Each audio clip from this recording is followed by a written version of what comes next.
Twist it, if you wish to kill me. The sword piercing the man's heart trembled. Standing on the brink of death, the man demanded it himself. Even as his life faded, his voice remained proud. The woman tightened her grip and twisted the sword without saying a word. His chest convulsed and blood burst outward, yet he did not let out even the faintest moan. You remain as beautiful and unattainable as ever.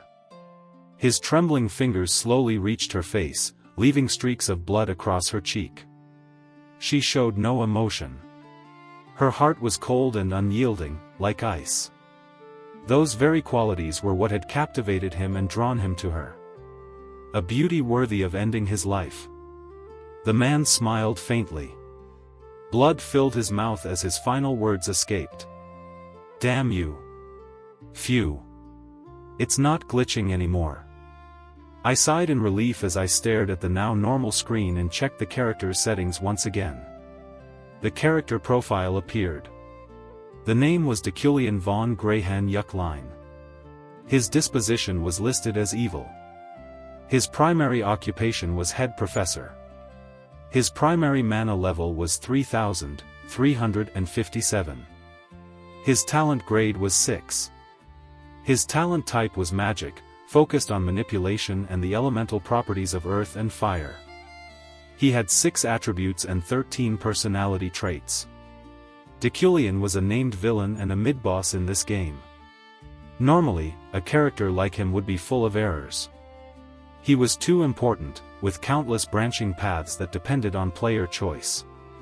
Fortunately for me, Deculein always met his end just 11 hours into gameplay. Killed by his own fiancée. And this time, there were no bugs. Wu Jin? A familiar voice called my name just as I was about to continue the game. Ah, yes. R.A. I turned around. Even without makeup, her eyes still looked unusually large. Her long hair reflected the light effortlessly. Ura was a woman of striking beauty, beautiful enough to be mistaken for an actress. She was our team leader. And she was also my ex. Or rather, I should say she had once graciously dated me. Is the testing going well? Yes. I'm working on it. I shrugged out of habit. She nodded quietly. As I glanced at her, I noticed a new accessory around her neck. My lips twitched. Looks like your dating life is going well these days. Huh? Oh. I guess so. She shrugged, a gesture we had picked up from each other. It seems to be going well. I scrolled aimlessly on my screen. I had already heard the rumors, but hearing it directly from her still stung. Why do you ask? Why? What do you mean, why? We had broken up 6 months ago. No one was really at fault. I was laid back by nature. She was a born workaholic. Her ambition demanded stability. My personality refused to change. I'm just hoping you make it to marriage. She sighed. Oops. Was that petty? I raised an eyebrow, but she didn't react. Just get back to work. There were some changes in the settings. You might need to update the modeling. Again? What is it with the writer changing things all the time? I glanced at the clock. It was already 9 p.m. Night had fallen, and I was nowhere near done. You were looking at Deculein? She leaned closer to my monitor and chuckled. Yeah. He dies in 11 hours. But honestly, with a trick or two, you could kill him right at the start. Is he really a mid-boss? That's the charm of our game. The longer you leave Deculein alive, the more villainous he becomes. It's actually easier to kill him early. The difficulty changes based on player choices. Right. I nodded. Across nearly 1,000 test runs, Deculein survived only once. Did you know some people think this character is modeled after you? Deculein? Yeah. That's why I kill him immediately. What? The words, "damn you," still lingered on the screen. "You didn't notice when you modeled him? He looks like you. But I've only met the writer twice.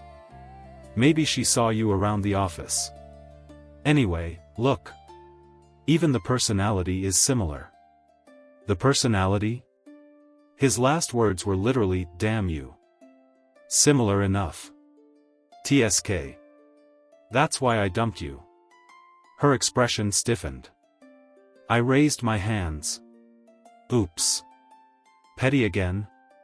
Eventually, she snapped back. You really are petty. You think that because you're paranoid.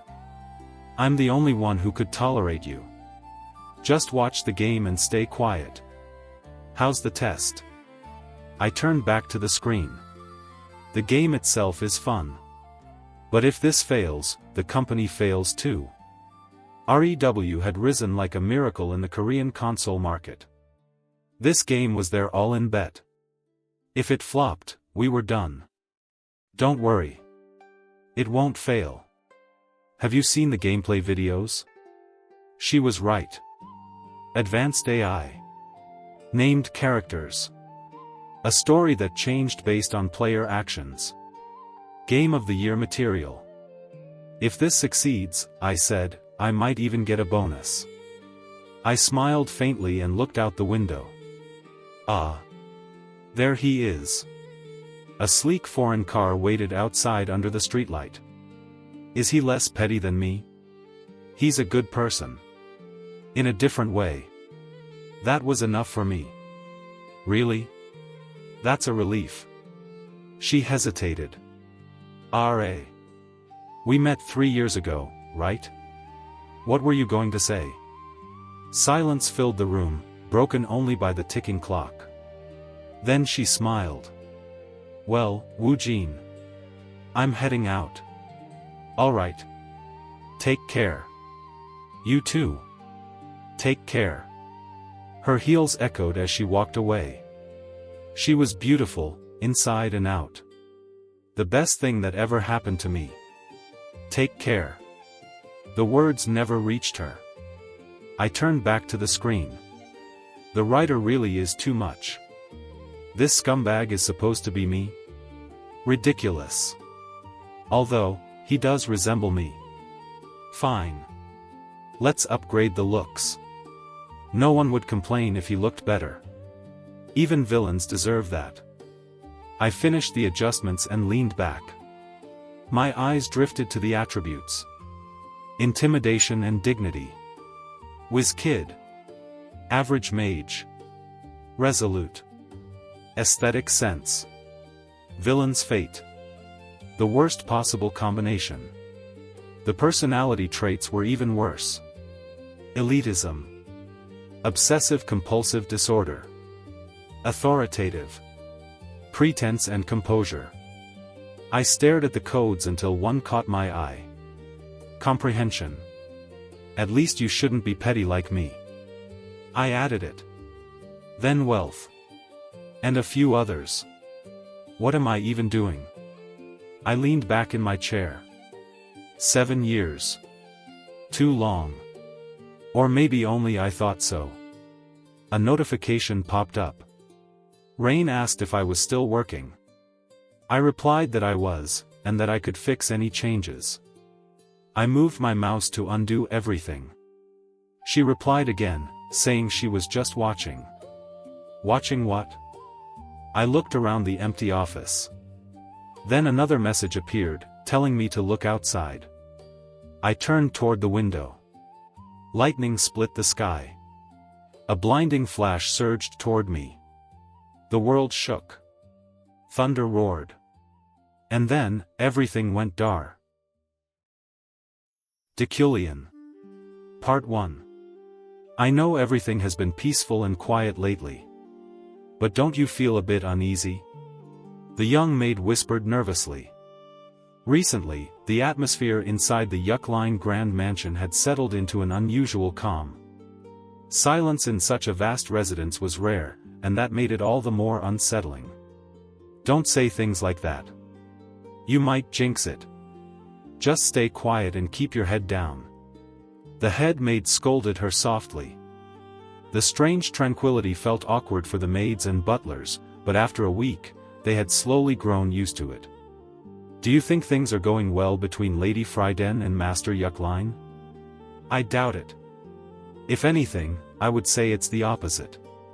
The head maid shook her head. It's just strange. This is the first time he's locked himself in his room for an entire week. He doesn't even let us clean. Rest while you can. You never know when he'll suddenly start demanding things again. The servants quietly gossiped about their master's recent behavior. Has anything like this happened before? Well, Master Deculein settled here about 10 years ago. Given their master's reputation and sharp personality, there was no shortage of rumors. Once the conversation started, it was hard to stop. That was when the sharp sound of heels echoed through the hall. The front door creaked open. Click. Clack. Cold, ominous footsteps resonated through the mansion. The maids hurriedly lined up, lowering their heads the moment they saw who had arrived. Where is he? The woman's voice was sharp and demanding. The newcomer was a beautiful woman with short black hair. Uriel. She was infamous for being just as prickly as her older brother, Deculein. Master Deculein is currently. Take me to him. Uriel cut her off without hesitation. The servants dared not meet her eyes. They quickly led her up the grand staircase to the highest floor of the mansion, where an entire level served as Deculein's private suite. They stopped in front of the door. Knock. Knock. No response. Knock. Knock. Still nothing. Knock. Knock. Knock. Uriel's patience snapped. She pushed the door open. Hey! Inside the impeccably tidy room, a handsome man lay sprawled on the bed. Fair skin.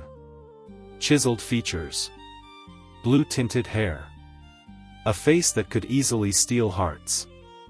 Uriel was unimpressed. What are you doing? Her sharp tone made the servants flinch, but Deculein, the master of the house, only murmured weakly. I thought I would wake up after a few dreams. But it seems I am still dreaming. The maids exchanged uneasy glances. Something must have gone terribly wrong between Lady Fryden and Master Deculein. Again. Uriel frowned. Like everyone else, she misunderstood his words. In truth, whenever he spoke like that, only one woman came to mind. Julia von der Fryden. The second daughter of the Fryden family of the northern region. Deculein's fiancée. Though they were engaged, their feelings were completely mismatched. Deculein loved her sincerely, while Julia's feelings toward him bordered on contempt. Stop thinking about her. You've even cancelled all your lectures. Lectures? Deculein echoed. Yes. Uriel pulled documents from her clutch and threw them onto the bed. You promised you would handle this yourself. Lying around like an idiot is bringing shame to our family. Deculein remained silent. Attend today's lecture. Unless you want to lose that prestigious professorship. You are indeed audacious. Deculein chuckled faintly. That only made Uriel angrier. A vein bulged on her forehead. It's not that I'm audacious. You're just foolish. You idiot. The maids trembled. In the past, such words would have earned severe punishment. But Deculein showed no reaction. I wish he were always like this, the maids thought. Understood. Now leave. His voice lacked energy. Humph. Uriel turned and stormed out. She refused to watch a man fall apart over rejection any longer. Would you like something to eat, Lady Uriel? No. But you've come a long way. Please, allow us. I said no. Uriel snapped, venting her frustration as she walked away. The servants followed nervously, deciding it was best to stay out of their master's sight today. Lectures, huh? I stared at the documents left on my bed. Professor Deculein of the Imperial University. Basic understanding of magic and mindset toward mana. The agenda was extensive. Too extensive. How can there be so many types of magic? In a world filled with magic, science didn't exist. And yet, here I was, lying in bed, trapped in a game. A week had passed in a blink. I had tried everything to understand why I was here. This wasn't a dream. Not virtual reality either. The most reasonable explanation was simple. I had been struck by lightning. And this was the afterlife. I had become Deculein von Greyhan Yuckline. A named villain. A mid-boss. A character designed to die. In almost every route, his fate was sealed. My fate. Whether killed by players, assassinated, betrayed, or sacrificed, he always met a miserable end. My fate is to die in almost every scenario. Still, going to the lecture seemed like the right move. I couldn't hide in this room forever. To survive, I needed information. And above all, I needed to be useful. Strange system messages flickered in my vision. A primary survival goal. A side quest. Store currency increased. This world truly followed game logic. And the lecture was unavoidable. Before coming here, I had accidentally added an attribute called comprehension to this character. At the time, I thought it was something minor. I was wrong. It was unique. An ability meant to appear only late in the game. An ability no player character could normally obtain. Let's just take a shower. I stood up and headed to the bathroom. Warm water. Clean surroundings. Everything was disturbingly perfect. After showering, I stepped into the dressing room, larger than my old apartment and filled with suits and valuables. I dressed on instinct. A white shirt. A dark blue suit. A blue tie. Glasses. A coat. Cologne. Hair slicked back neatly. I stared at the man in the mirror. Arrogant. Dignified. Elegant. This wasn't me. And yet, it felt natural. Too natural. I couldn't act rudely. Couldn't speak carelessly. Even hunger had to be expressed with restraint. The personality traits were influencing me. Noble etiquette. Elitism. Authority. I won't be devoured by this character. I stared at my reflection. Wu Jin. Kim Wu Jin. A lazy, petty loser. That's me. I slapped my cheeks and left the room. The sound of footsteps echoed through the garden. Elegant. Measured. Perfect. Even I was impressed. An antique-style car waited. Master Yuckline. Let's head out. Yes, sir. As the door opened, I noticed a small figure sitting inside. A young mage. Good afternoon, Professor. This is for you. He handed me a bundle of documents. Are you a mage? Yes. I've been under your guidance for 3 years. It was a joke. I smiled faintly and skimmed the papers. A complete lecture script. Perfect. Good work. The young mage froze. I forced myself to add more. You did well. Rest until we arrive. His face lit up. I reviewed the script. Comprehension did the rest. Outside the window, the scenery changed. Under the midday sun, the world shimmered. At the entrance stood a massive statue of the founding emperor. Flowers. Trees. Grand buildings. The Imperial University. A place I had designed. Now real. Too real. Deculein. Part 2. A man towered over everyone. His height exceeded 6 feet 3 inches, giving him an imposing presence. Dressed in flawless formal attire and blessed with strikingly handsome features, his appearance naturally drew attention. His proportions were perfect, as if measured by an ideal golden ratio. Deculein von Deculein was the very definition of noble dignity. There was not a single flaw in his demeanor. His walk, gestures, and expressions radiated elegance and authority. To many, however, that perfection was nothing more than a lie. A robed mage muttered under his breath. "That bastard!" Nearby, a young woman exhaled sharply. Ephorine Luna had been suppressing her anger from the moment Deculein appeared. It was not only her words that were harsh. Her body reacted as well. Her fists clenched tightly, her nails digging into her palms, and she bit down on her lower lip until it hurt. Deculein had taken all the credit for her father's achievements. He reduced him to a broken man, and that despair ultimately led to his death. The world praised Deculein as a genius of spell interpretation, but Ephorine knew the truth. That reputation belonged to her father. Attention! A crystal orb suddenly amplified Deculein's voice throughout the auditorium. "I will begin the lecture." Deculein stepped onto the stage and gazed across the vast hall filled with hundreds of people. His eyes were sharp and commanding, like a blade. Ephorine felt a violent urge rise within her. She wanted to draw a dagger and stab both of his eyes. That asshole! But this was not the time to act. Although she had enrolled in the Mage Tower of the Imperial University solely to take revenge on him, Ephorine understood that reckless vengeance would only bring emptiness.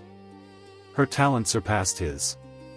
Whether she chose to master stronger magic and kill him with her own hands, or rise to a higher position and crush him socially, her revenge would only grow sweeter with time. She lived only for that future moment. Waiting a little longer was not a problem. "Greetings." As Deculein spoke, a small smile formed on Ephorine's lips. A little troublemaking would not hurt. In the vast auditorium, hundreds of eyes were fixed on me. Their attention was intense, and the flashes of antique cameras made my vision blur slightly. I stood alone on the stage, yet strangely, I felt no discomfort. Rather than intimidation, the attention felt natural. As if it were my rightful place. An ingrained sense of elitism clung to me like a second skin. "Greetings. I am Deculein from the Deculein family." I began the lecture smoothly. The introduction served not only to open the class, but also to present Deculein himself. "I am the head professor at the Mage Tower of the Imperial University. A monarch rank mage specializing in elemental magic. I command water, fire, wind, and earth, without restriction to any single category." The words were undeniably arrogant. Magic is divided into 3 properties and 9 categories. The properties are elements, origins, and instruments. The categories are summoning, elemental, destruction, support, enchantment, manipulation, ductility, harmony, and specialization. I recited the script word for word. Even that alone was enough to command the audience's attention, supported by my intimidation and dignity. Therefore, all mages must focus on the properties and categories best suited to them in order to achieve success. I snapped my fingers. At the sound, the lights dimmed, and glowing magical spells appeared in the air. Executing these spells with mana is what we call magic. Therefore, understanding spells is essential before attempting to use them. Let us examine the spell displayed above. A complex magic circle appeared, formed from dozens of straight and curved lines. A geometric fractal hovering in the air. This 68-stroke magic circle forms a curved structure. Mana gathers at the center before expanding outward. This outward spread indicates either destruction or support magic. However, since destruction magic requires linear formations, this pattern clearly belongs to support magic. Moving on. The lecture continued smoothly. The first chapter, Basics of Magic, lasted roughly 15 minutes, and I did not falter even once. The script flowed naturally from my mouth, and despite seeing it for the first time today, I understood every part of it perfectly. Spell-based magic functions as described. However, one might ask whether magic must always rely on spells, or whether mana alone can suffice. This section was designed for non-mages as well. Knights, adventurers, and ordinary students filled the auditorium. That is not necessarily the case. It depends on where mana is stored within the body. The magical circles vanished, replaced by a human diagram. Blue masses of mana glowed in the head, heart, and abdomen. First, the head. The brain excels at imagining complex forms, making it ideal for constructing intricate spells. This is why most mages store mana there. If I were to quantify mine, it would be around 3,375. Not especially high, compared to certain named characters I had seen with tens of thousands. Next, the heart. Mana stored in the heart spreads easily but is difficult to contain. As such, it is more suitable for knights than mages. I spoke slowly and clearly, ensuring everyone could follow. Lastly, the abdomen. This region serves as a natural intersection between internal and external flow, making it universally applicable to mages, knights, and ordinary people alike. As I continued, I checked the time. 40 minutes had passed. My point is simple. Effort is important. However, when talent is limited, efficiency becomes essential. Talent is not given equally. Therefore, you must focus, choose wisely, and adapt. The advice felt ironic. It applied perfectly to my current situation. Finally, are there any questions? Silence filled the hall. If not. Just as relief washed over me, a figure stood up. A robed mage raised her hand and spoke immediately. Professor Deculein. Last night, a mysterious spell was discovered in the mage dormitory.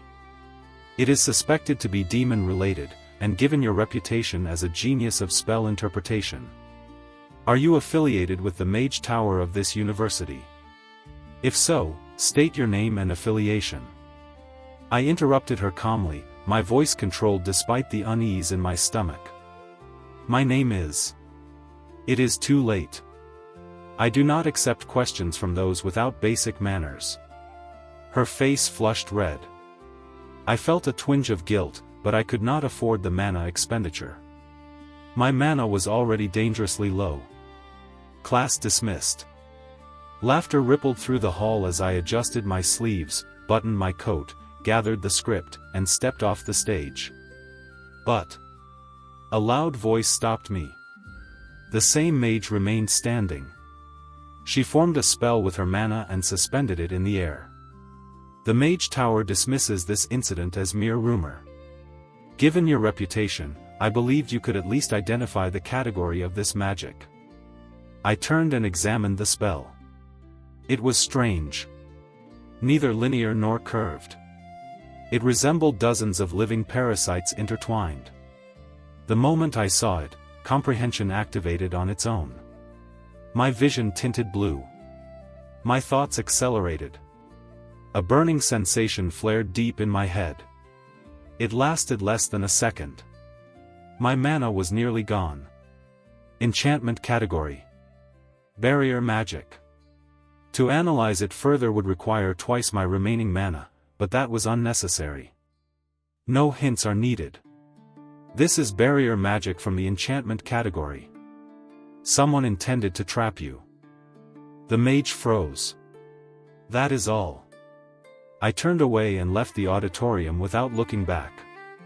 A subtle sense of completion settled deep inside me. It felt as if something invisible had acknowledged the lecture, quietly, efficiently. Whatever governed this world had registered my actions and moved on. Bathroom. Bathroom. Bathroom. Where is the bathroom? I urgently needed to go. This reaction alone proved that I wasn't truly Deculein.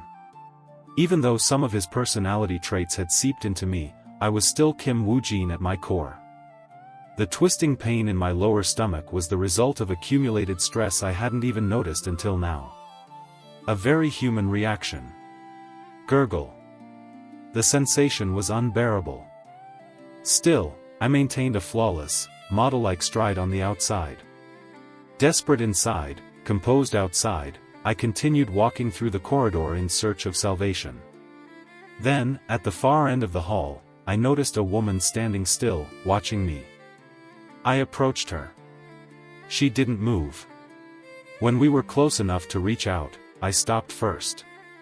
"It's been a while," Yulia said, bowing her head before I could speak. She had smooth, white hair and eyes as clear and cold as ice. Her appearance overlapped with a blood-soaked memory I had once seen on a monitor. More than half of Deculein's deaths were tied to this woman. "Yes. It has been a while," I replied. "Yulia von de Efraden. My fiancée in this body. And a future knight who would stand at the pinnacle of her era." "Have you been well?" she asked. It wasn't a question I could answer honestly. A servant would have retreated under my gaze. Yulia, however, simply waited. "I'm unsure," I said. That answer clearly irritated her. She took a breath and spoke again. "Do you remember the promise you made to me a week ago?" I looked straight into her eyes. Beneath their calm surface, hostility smoldered. "You broke that promise," she continued. I didn't know what she was talking about. I nodded once and tried to walk past her. I really had to go. She stepped sideways and blocked my path. "Are you running away?" "Yes. From you." And toward a bathroom. But saying anything careless would only worsen the situation.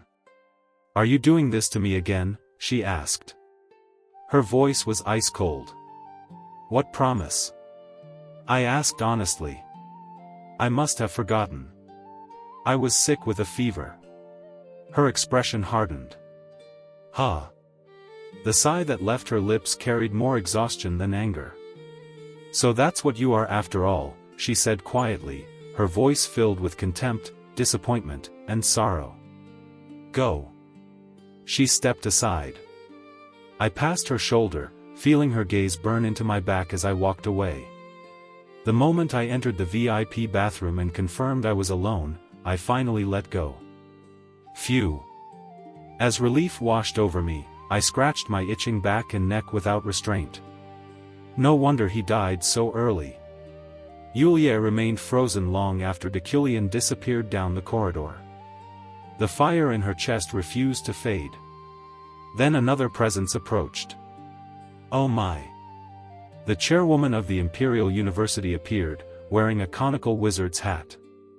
Despite her youthful appearance, she was a powerful mage, one step below Archmage, and notorious for her sharp tongue. "Well, if it isn't Professor Deculein's fiancée," she said with a playful smile. Yulia nodded silently. I enjoyed his lecture so much, truly worthy of a head professor. "I know," Yulia replied. "I was watching." "Oh? Watching him? Have you grown closer?" That wasn't why she was here. Yulia had come to see whether Deculein would keep his promise, to admit his deceit publicly and seek forgiveness. She had told him she would remain by his side if he did. But he hadn't. Grit. She clenched her teeth. "You seem upset," the chairwoman teased. Today's lecture was excellent. That was the final straw. Deculein had broken his promise completely. He had stolen others' achievements, built his reputation on lies, and refused to repent.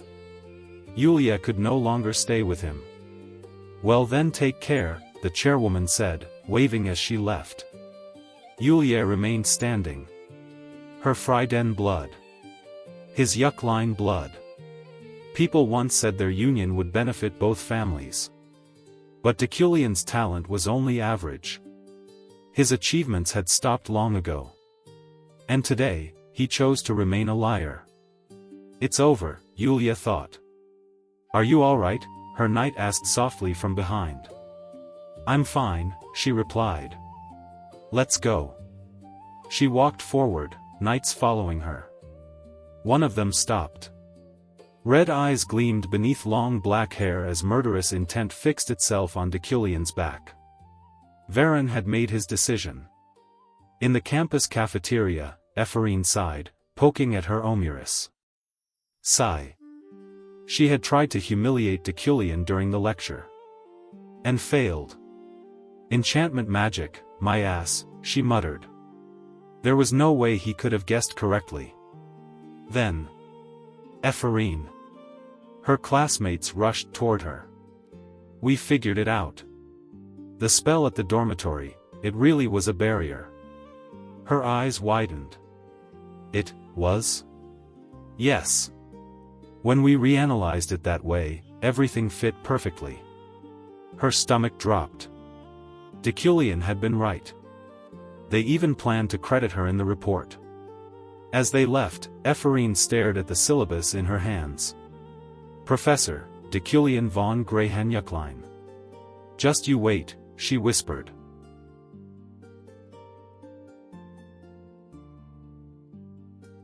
Rotio Hall, where I had just finished my lecture, had been built 10 years ago. Thanks to a generous donation from the Jucklein family, it was the third largest building on campus. Since it was vacation season and the grounds were nearly empty, I decided to take a walk instead of returning immediately. It's quite spacious. The campus was far larger than I had expected. The land stretched out flat and wide, with gardens, sports fields, research facilities, and academic buildings arranged with an almost deliberate openness. The design reminded me of American university campuses that had served as references during development. My steps naturally turned toward Deculein's workplace, the Mage Tower. At the Imperial University, the Mage Tower was not merely a department. It was the university's pride, its most prestigious institution. If the magic department could be compared to a medical college, then the Mage Tower itself was the university hospital, where talent, funding, and authority converged. As I walked, I became aware of someone following closely behind me. For a brief moment, the thought of an assassin crossed my mind. But it was only the mage who had accompanied me since the car ride. He kept his head lowered, his face hidden beneath a robe. "Was your name Zorro?" I asked casually. Sorry? "No, sir.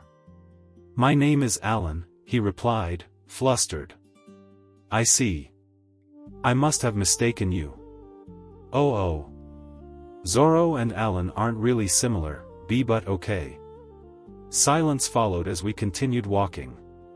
Unable to bear the tension, Alan suddenly spoke. Professor. The way you walk, it's like a photo shoot."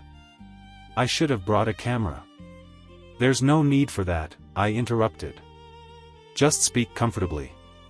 "Why yes, sir." Perhaps Deculein had conditioned him to flatter his superior. True to its name, the Mage Tower dominated the skyline. No matter where one stood on campus, its spire was visible. By following it, we arrived in no time. The tower recognized me instantly. The Magitech gate scanned my body and eyes and opened without delay. As I stepped into the lobby, several people bowed deeply. I acknowledged them with a nod and turned to Alan. "Let's go to the office." "Yes, sir." The elevator carried us upward at an unnatural speed, powered by mana stones rather than mechanics. My office was on the 77th floor. The moment I entered, I understood the weight of Deculein's position. The office occupied nearly half the floor. Immaculate, sterile, and luxurious, it resembled a laboratory more than a personal workspace. Bookshelves lined the walls, packed tightly with volumes. On the desk rested a crystal orb, a fountain pen engraved in gold, a diamond nameplate, a professor's seal, and a golden staff. I sat down, careful not to react. Something on the desk caught my eye, a document resembling a guest registry. "What's this?" I asked. "Ah. That's the list of novice mages receiving sponsorship this year, Alan replied. I opened it and skimmed through the entries. It didn't take long to understand. The Mage Tower was not just an educational institution, it was a research powerhouse. And research demanded money. Enormous amounts of it. Mages required funding not only for experiments and spells, but for materials, training, and even basic survival. As I scanned the names, some stood out immediately. Certain entries felt promising, valuable. My intuition reacted before logic did. This name, I muttered. Then I saw one I recognized. Ephraim Luna. 17 years old. No sponsorship. The photograph showed a girl with light gray hair and jade-colored eyes filled with dissatisfaction. Beautiful, but unpolished, like a blade yet to be sharpened. A young predator. I remembered her. A named character. Someone who bore deep resentment toward Deculein, connected to her father. Why does she have no funding? I asked. Sorry? Alan stiffened. Ephraim Luna. His shoulders tensed. Well, the other professors and sponsors were hesitant because of, he trailed off. Because of Deculein. I nodded and continued reading. Her requested funding was absurdly high, enough to support a comfortable life for years. Alan, I asked, how much does a meal at the cafeteria cost? A king-sized cutlet is 3 elm. It's really good, sorry. 1 elm was roughly equivalent to 1,001. Then she really doesn't understand how the world works. She was asking for an astronomical sum. Funding like that was a debt, not charity. I leaned back, rubbing my chin. Ephraim Luna hated Deculein. And if events continued as they had in the original story, Deculein would die, again and again, no matter what choices he made. I needed to change those choices. Alan, I said, watching his reaction carefully. Most of them wouldn't want to accept my money, would they? Alan shook his head instinctively, though his expression betrayed the truth. Even if they don't want it, I continued calmly, they will accept it. They cannot refuse. I marked several names, keeping the sponsor anonymous. Revealing myself would only invite complications. You may leave now, I said. Attend to your duties. Why yes, sir. Alan left with a confidence I hadn't seen before. I turned my chair toward the window. From the top of the Mage Tower, the view was breathtaking. Sunlight spilled across the clouds, and flocks of migratory birds passed through the sky, wings cutting through the light with effortless freedom. To survive, I murmured, I need money. Money was power. And power bought time. Some enemies could be silenced with it. Others could be avoided entirely. But not all. Eventually. I'll need my own strength. Deculein's body wasn't exceptional, but it wasn't useless either. His talent lay in manipulation and elemental magic, specifically earth and fire. And there were other abilities embedded within this body. Among them was a peculiar one. I picked up the fountain pen and focused. A dull tug at the back of my neck followed. Mana drained away, subtle but unmistakable. The pen looked unchanged, but I knew better. When I wrote, the difference became obvious. My handwriting flowed with unnatural precision, as if guided by instinct itself. I see. I set the pen down and thought carefully. Earth and fire together created metal. If I could manipulate that metal freely, enhance it, shape it, control it, then my lack of raw talent could be compensated by quality and refinement. In this world, metal was not limited to steel. Mythical materials existed. With sufficient resources, they could be acquired. Satisfied, I nodded. If enduring to the end is the only path forward, then so be it. I paused. Why am I talking like this? I straightened unconsciously. Perfect posture. Perfect composure. The habits of Deculein had fully settled into my body. It was unsettling. "Alan," I called through the crystal orb. "Are you there?" "Yes. Coming right away, sir." Moments later, he rushed in, breathless. "I'll be heading out soon," I said. "Before you leave, borrow the books I've listed." He glanced at the list, basic texts on metal properties and manipulation magic, and looked puzzled. But he bowed deeply. "Yes, sir." And with that, he left. When I returned to the mansion, the servants were already waiting in the garden.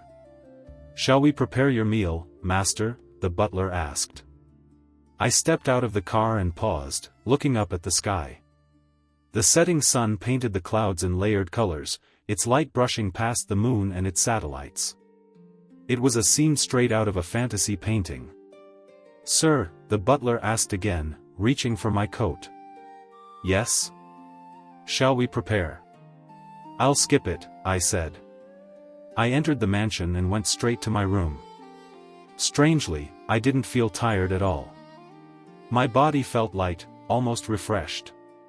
Among the many traits embedded into this body, there was one in particular that stood out.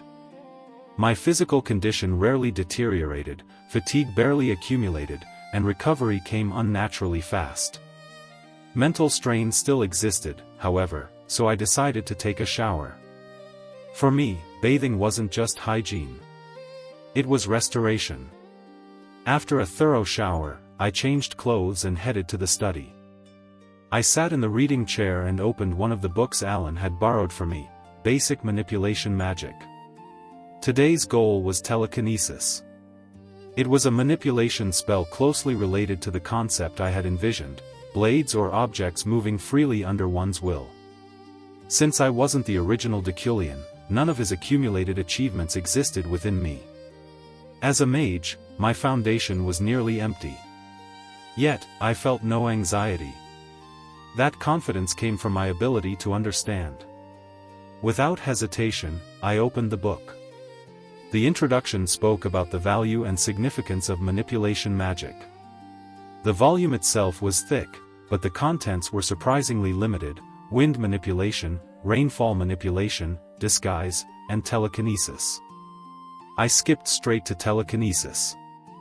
The moment I began reading, I froze. The pages were filled with symbols, structures, and explanations so dense they felt alien.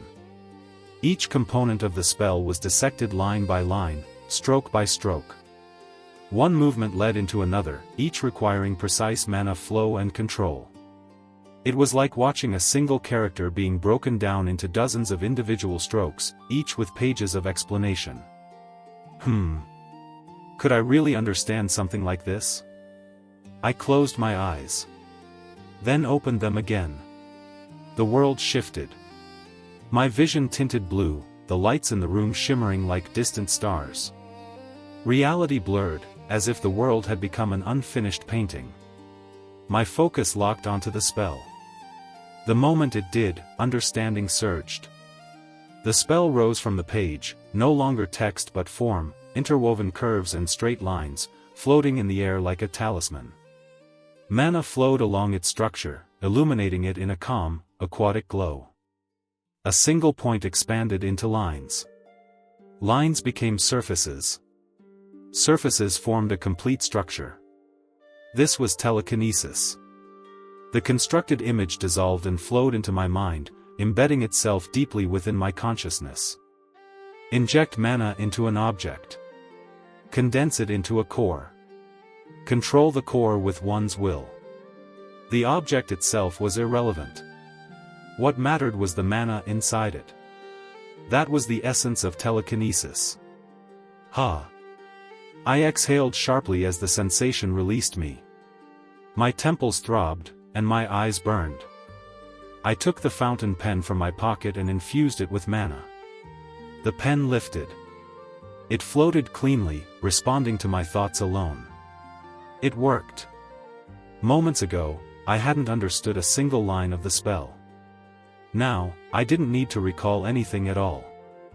The magic had settled into my brain, ready to be used instinctively.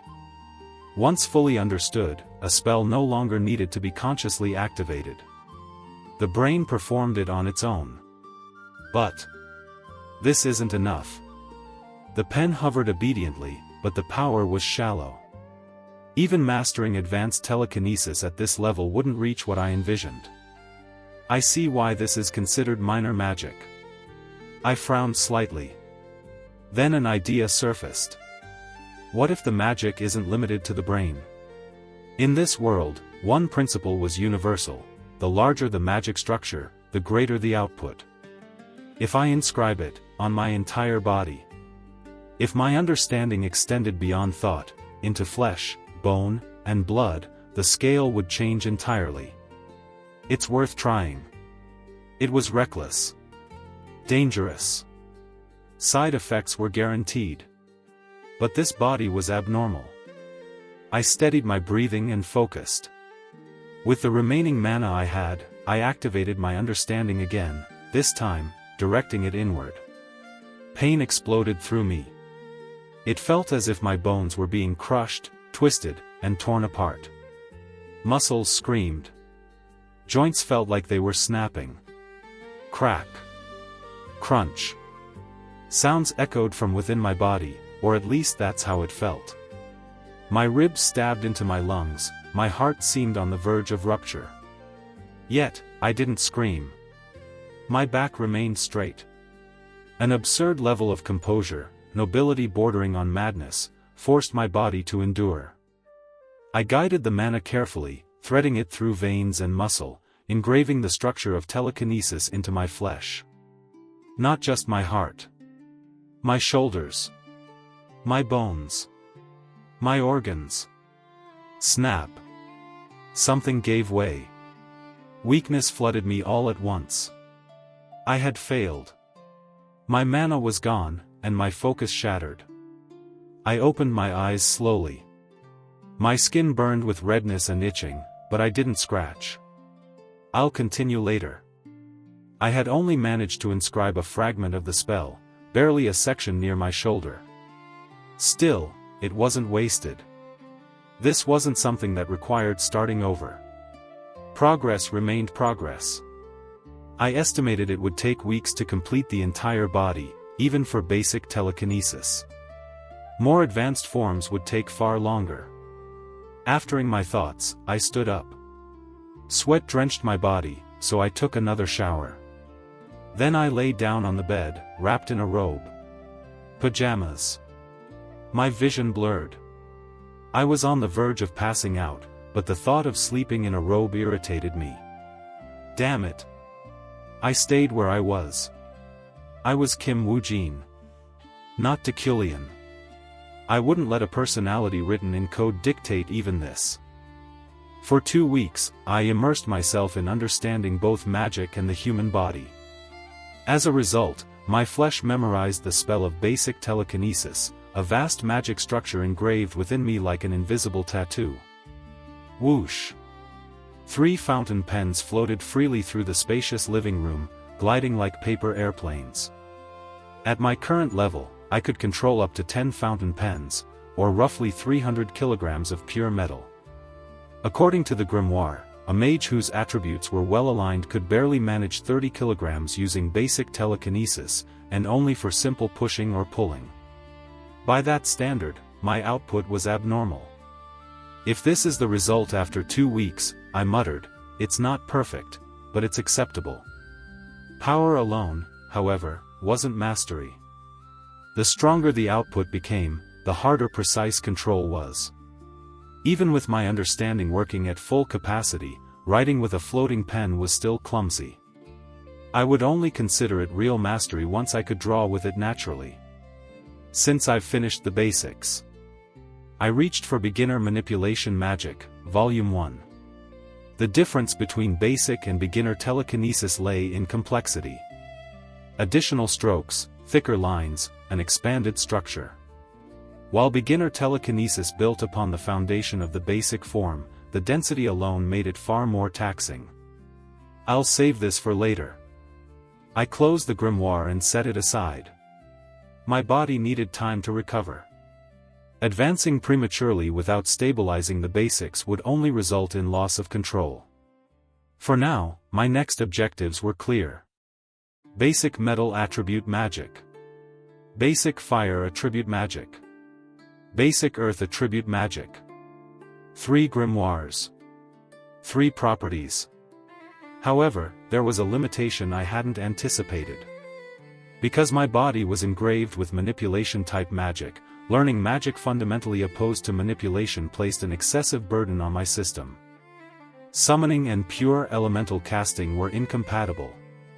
In short, I could only pursue magic adjacent to manipulation, support, ductility, and destruction. That was fine. This body was naturally inclined toward manipulation. Focus was a choice, not a restriction. Knock, knock. I retrieved the floating pens and turned toward the door. Who is it? Sir, it's Roy. Mage Allen has brought the lecture materials, came the reply. With the semester approaching, it made sense. I'll come down shortly. I attempted to change clothes using telekinesis. The trousers ended up on my upper body instead.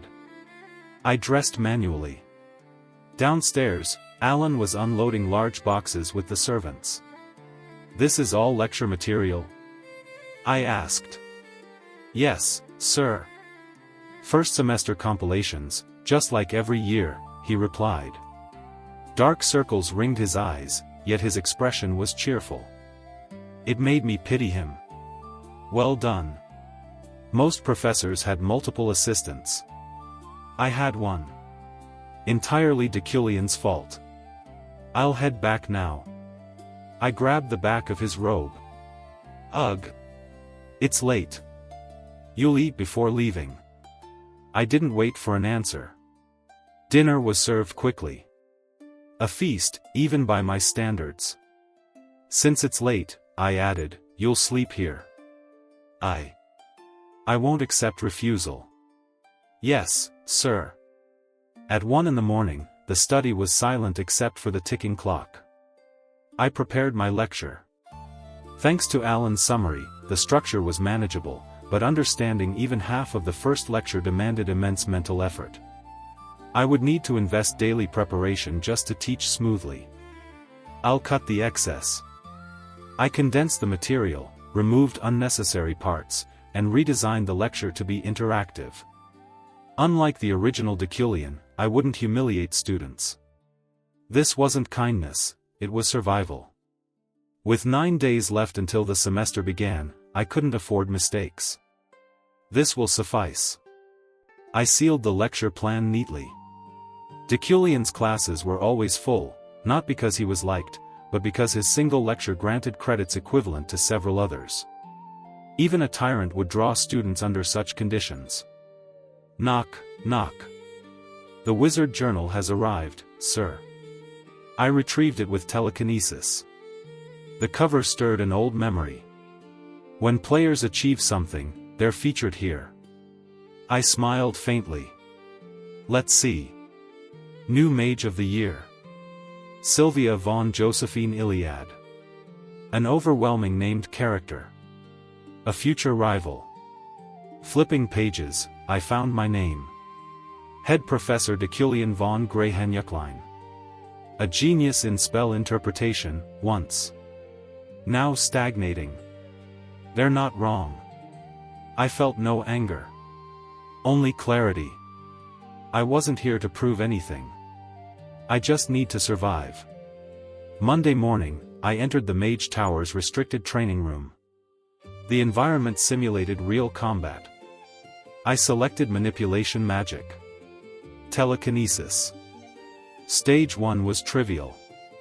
Stage 2 manageable. Stage 3 exhausting. By stage 5, I gave up.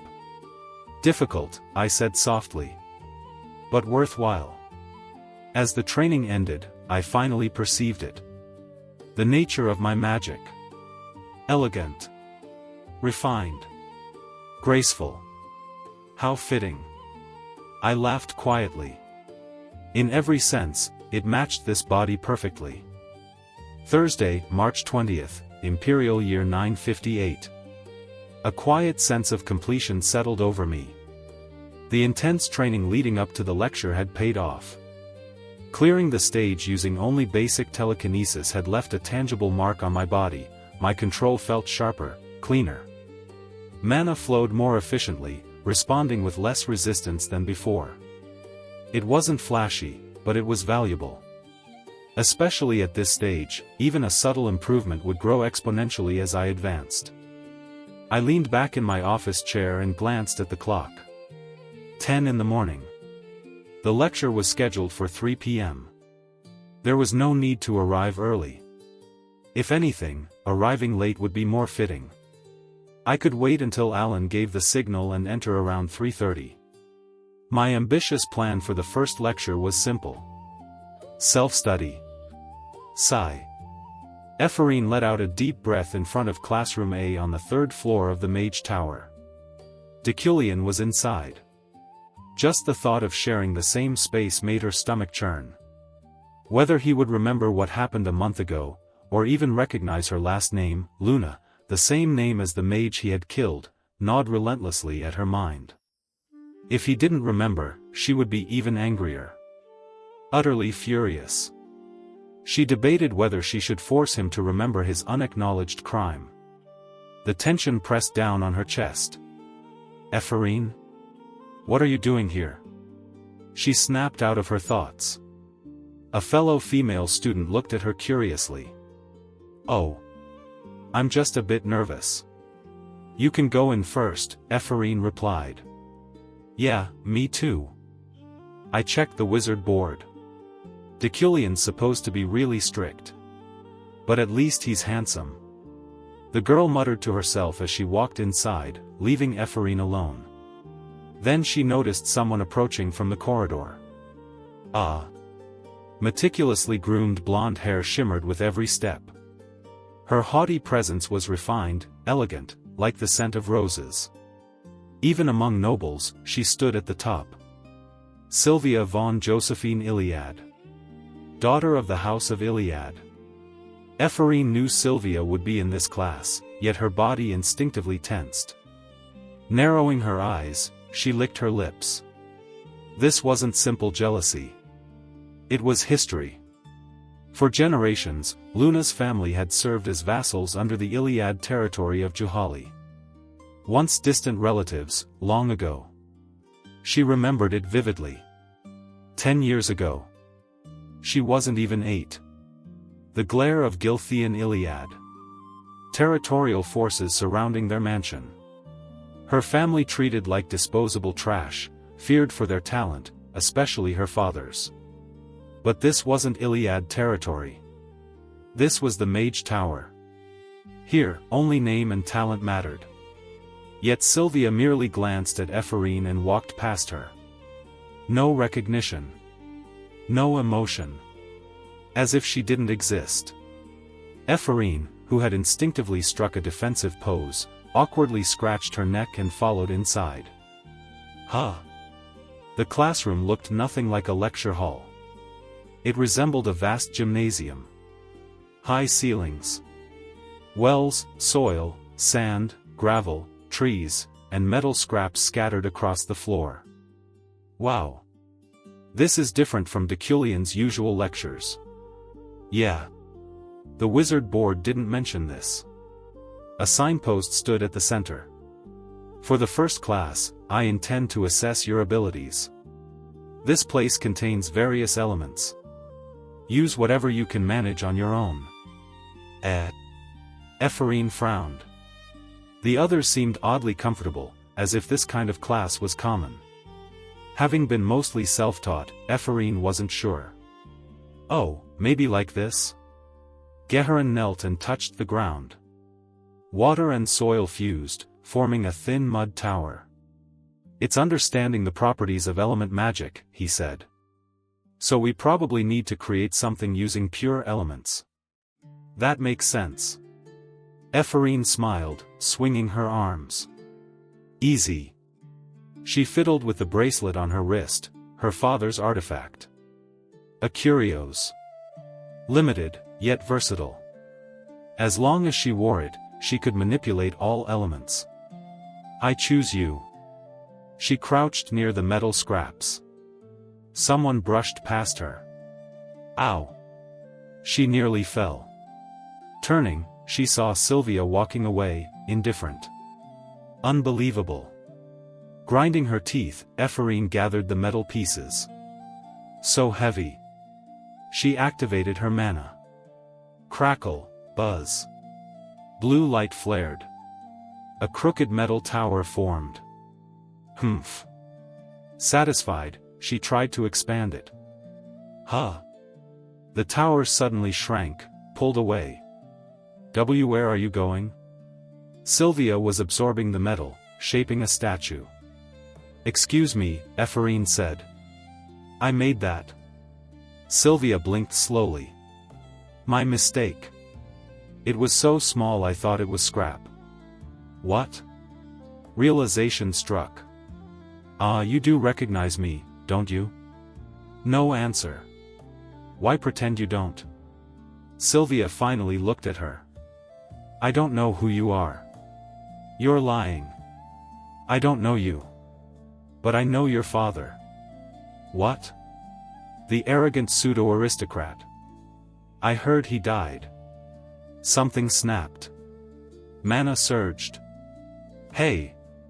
Look out! Sylvia countered effortlessly. Say that again, Ephraim snarled. Insolent. Titles don't matter here. She grabbed Sylvia's hair. Let go before I cut your wrist off. Go ahead. No one intervened. Then, a void formed. Mana collided, compressed, twisted. It's going to blow. The explosion never came. Metal froze midair. What is this? Fragments floated like stars. Then, do not move. Footsteps echoed. Attention. Deculein stood there. You've all done something foolish. The metal danced, paired, aligned, and settled behind him. He hadn't moved a finger. Whoa. Elegant. Artistic. Perfect manipulation. Class dismissed. Those responsible, remain. The chairwoman burst in. What happened here? Ephraim swallowed. She knew it. She was fucked. In the cold underground chamber of the Mage Tower, the air felt sharp enough to pierce the skin. This was the interrogation room of the disciplinary committee. 7 seats were arranged in a semicircle. Those who enforced the academy's rules sat there, while the accused remained beyond a transparent barrier, unable to see the faces judging them, only silhouettes. Why were those two fighting? The chairwoman asked. I don't know, I replied. She sat in the highest seat. I occupied the one beside her, observing the 2 figures beyond the glass. Why don't you know? I didn't ask. Oh. Right. Ephraim, now referred to the committee, sat with her head lowered, nervously fidgeting with her fingers. Sylvia, beside her, remained calm and dignified. The incident had begun with their conflict. And with Sylvia being the heir of Iliad, and Ephraim a landless noble in name only, the outcome was almost predictable. Oh. Chairwoman, Head Professor Deculein. You're already here. The committee members entered one by one. Reincarnated from support studies, chubby, smiling slyly. Such an incident in the very first class. Truly unfortunate, Head Professor Deculein. The gaunt man bowing was Reincarnated from Spirit Studies. The silent-robed figure was likely Fesley, in charge of the dormitories. 7 in total. Well, well.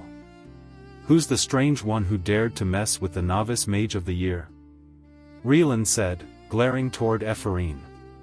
Indeed. Didn't even attend the academy properly. Low status, Reincarnated added. Fortunately, Ephraim couldn't hear them. I heard you handled the situation well, Reincarnated said, glancing at me. I didn't respond. I was exhausted. Mentally, I was barely holding on. I had poured out all my mana, and more, to suppress the explosion. If anyone had been injured, the responsibility would have fallen entirely on me. Yes, I underestimated you, Professor Deculein. A monarch-ranked mage, after all. No debutante could stand against you. The chairwoman chuckled along. Still, Head Professor Deculein, don't be too angry. I'll handle this, Reincarnated said. He misunderstood my expression. I was staring at Ephraim. Around her, a strange aura swirled, red and black, like ominous steam. Something only visible through my sharp eyesight. It was fate. The world's intent to kill me had a shape now. And that intent had a name. Ephraim Luna. Now that everyone is present, we will begin the disciplinary hearing. How dare you brawl in the classroom? And with magic? Reincarnated roared. If not for Head Professor Deculein, people could have been hurt. Ephraim recognized his voice immediately. The same professor who had seemed kind yesterday now felt terrifying. So, what was the reason for the fight? Ephraim glanced at Sylvia. She insulted my father. But she couldn't say that. Not with Deculein sitting there. I can't say, Ephraim replied. What? Are you mocking me? No, it's just. Then was it jealousy? Ephraim lowered her head and stayed silent. Reincarnated turned sharply to Sylvia. Sylvia. Explain. I accidentally damaged her project during class. That led to an argument, Sylvia said calmly. What? Over something like that? This is entirely that ignorant girl's fault. You, some nobody. Ephraim clenched her fists, tasting blood. Chairwoman, this is grounds for expulsion. Even the ashes aren't this reckless. Ashes, the most despicable insult among mages. Ephraim smiled faintly. Maybe she'd go there if expelled. Professor Deculein, the chairwoman asked. Anything to say? Deculein's gaze pierced through the glass. I, Deculein, head professor of the Mage Tower. Ephraim felt like she was sinking into a dark well. Would like to ask Sylvia. She looked up. Do you bear responsibility for this? Sylvia froze. I'm asking again. Do you truly bear none? Ephraim was stunned. Sylvia, you could have prevented this, Deculein said coldly. But you didn't. Were you waiting for the mana to explode? A crack appeared in Sylvia's composed expression. Or was your skill only capable of this much? Her composure collapsed. I'm sorry, Sylvia said. I could have stopped it. I wanted Ephraim's mistake to look worse. What? Ephraim whispered. Still, Professor Deculein, Reincarnated interrupted. The attacker is at fault. Deculein turned his gaze on him. Are you saying this is my fault, Professor Reincarnated? And no. Then say it clearly. Silence. I structured the lecture that way. If there is blame, it lies with me. No one dared object. If we remove all risk from magic, what remains? They are debutantes. Ephraim realized it then. Deculein was defending her. Teaching through experience is the duty of a great mage, Deculein said. Do you disagree? And no, Reincarnated stammered. The chairwoman smiled. Then why are they still here? No punishment. Sylvia stood and left immediately. Ephraim stayed frozen. Wait, she shouted. Only one silhouette turned. I have a question. Ha. A faint laugh. So it was you back then. Fear gripped her. I wanted to ask. There is no need. Her mind went blank. You are a gem. Don't waste your talent. He left. Ephraim knew then. He knew her father. This wasn't forgiveness. It was pity. He knows. That was enough. Sniffling, she wiped her eyes and left. Meanwhile, Deculein exhaled quietly. He had avoided death. The choice had been correct. But there was a cost. Sylvia might now resent him. There could have been a better way. Brushing it off, he left. Sylvia sat alone in the courtyard. She had planted a trap spell, designed to react only to Ephraim. Deculein had seen through it. He hadn't accused her. He cornered her. He knew. But how? There had been no observation spell. Honk. A car stopped. Sylvia. Her father. Get in. Okay. She did. So that's what happened. Evening had already settled, and dusk blanketed the ground. Sylvia was riding back to the mansion with Glythian. Her father, who enjoyed driving, held the wheel himself while she gazed out the window from the passenger seat. "Sweetie, did you do it on purpose?" In response to her father's question, Sylvia quietly nodded. "Did you hate her?" "I have no reason to hate her," Sylvia replied. "I see. She may be talented, but it's already too late for her," Glythian said, recalling an event from long ago. 10 years earlier, on the day of the Academy entrance exam, 2 exceptional mage prospects were discovered during the aptitude test in the Iliad territory. It was a day of celebration for everyone. However, the problem was that one of them was Sylvia, and the other was Luna. Luna belonged to a distant branch of the Iliad family, so estranged that they were barely considered relatives. With 2 outstanding talents emerging at the same time, competition was inevitable. "She's already fallen behind in the race, so you don't need to worry about her. Just ignore her," Glythian said calmly. In the magical realm of the continent, there existed a long-standing tradition. Regardless of affiliation or attributes, only 3 individuals could be recognized as archmages at any given time. The standards were so severe that most of those seats had remained empty for decades. One position unquestionably belonged to the chairwoman. If Sylvia claimed one of the remaining seats, then Luna could not. And if Luna claimed it, Sylvia would not. Despite many conflicts between the families and numerous incidents, this was the true reason Glythian dismissed Luna's talent. "However, sweetie, be wary of Deculein," Glythian continued. "He is not an easy person. As a child, he was called a prodigy. Even if he seems stagnant now, he could rise at any moment. He's only limiting himself because he's distracted by a woman." "I know," Sylvia said quietly. "He has already seen through everything. He cornered me. Huh. Like father, like daughter." Glythian laughed, but Sylvia clenched the hem of her robe in her lap. She still wondered how he knew. If possible, she wanted to ask him directly. Glythian noticed her expression and stopped the car. "Ah. We've already arrived. What a shame. It's been a long time since I brought my daughter home. How about we go downtown together?" "I'm leaving," Sylvia said. "What?" She opened the door and stepped out. As she did, Glythian spoke again, his voice calm but serious. "Sweetie. The entire Iliad family stands behind you." Sylvia looked at her father.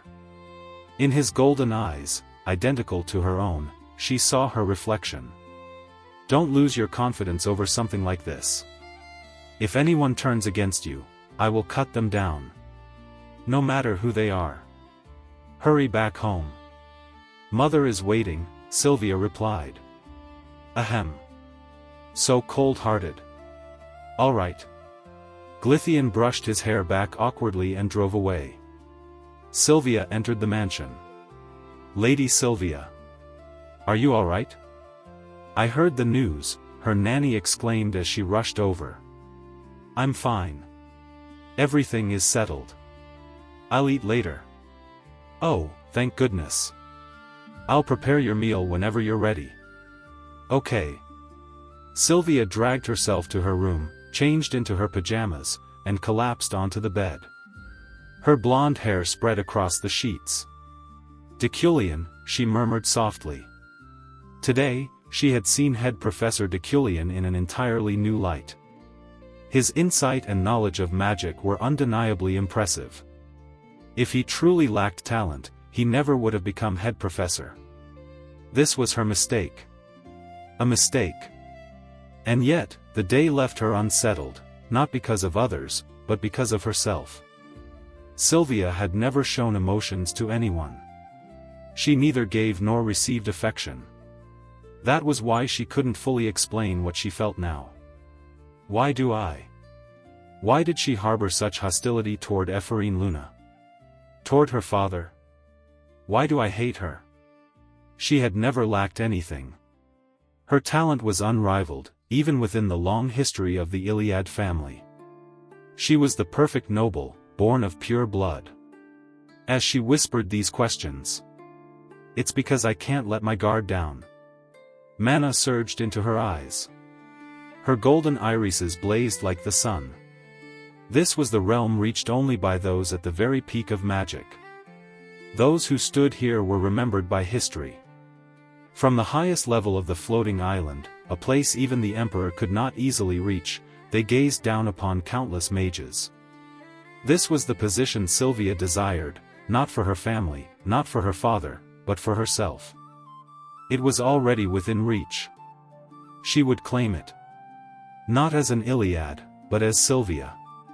She sprang from the bed and sat at her desk. Books. She needed books. If she wanted to repay today's humiliation with skill, she had to learn more. Deculein was not an easy opponent. And Ephraim, she wasn't even worth acknowledging. She had already fallen out of the race. Since becoming Deculein, I woke up early every morning. Normally, mornings felt refreshing, but today my muscles ached. I had pushed my magic far beyond its limits the previous day. Still, the habits carved into this body moved me automatically. As soon as I rose, I began training. Metal throughout the room responded to my will. My control was sharper than just 2 days ago. The experience from last night had accelerated my growth dramatically. Thanks to a heightened perception, I could sense my progress clearly. Once this mastery was complete, I planned to engrave telekinesis fully into my body. I wasn't looking forward to the pain. I stopped once exhaustion began creeping in.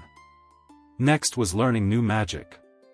Today's spell wasn't important, basic fire manipulation, so I only intended to skim it. Then a thought struck me. What if I don't learn it, but merge it? If I extracted the core function of fire manipulation and embedded it into telekinesis, it could function as an enhancement rather than a separate spell. Both belonged to the same manipulation category.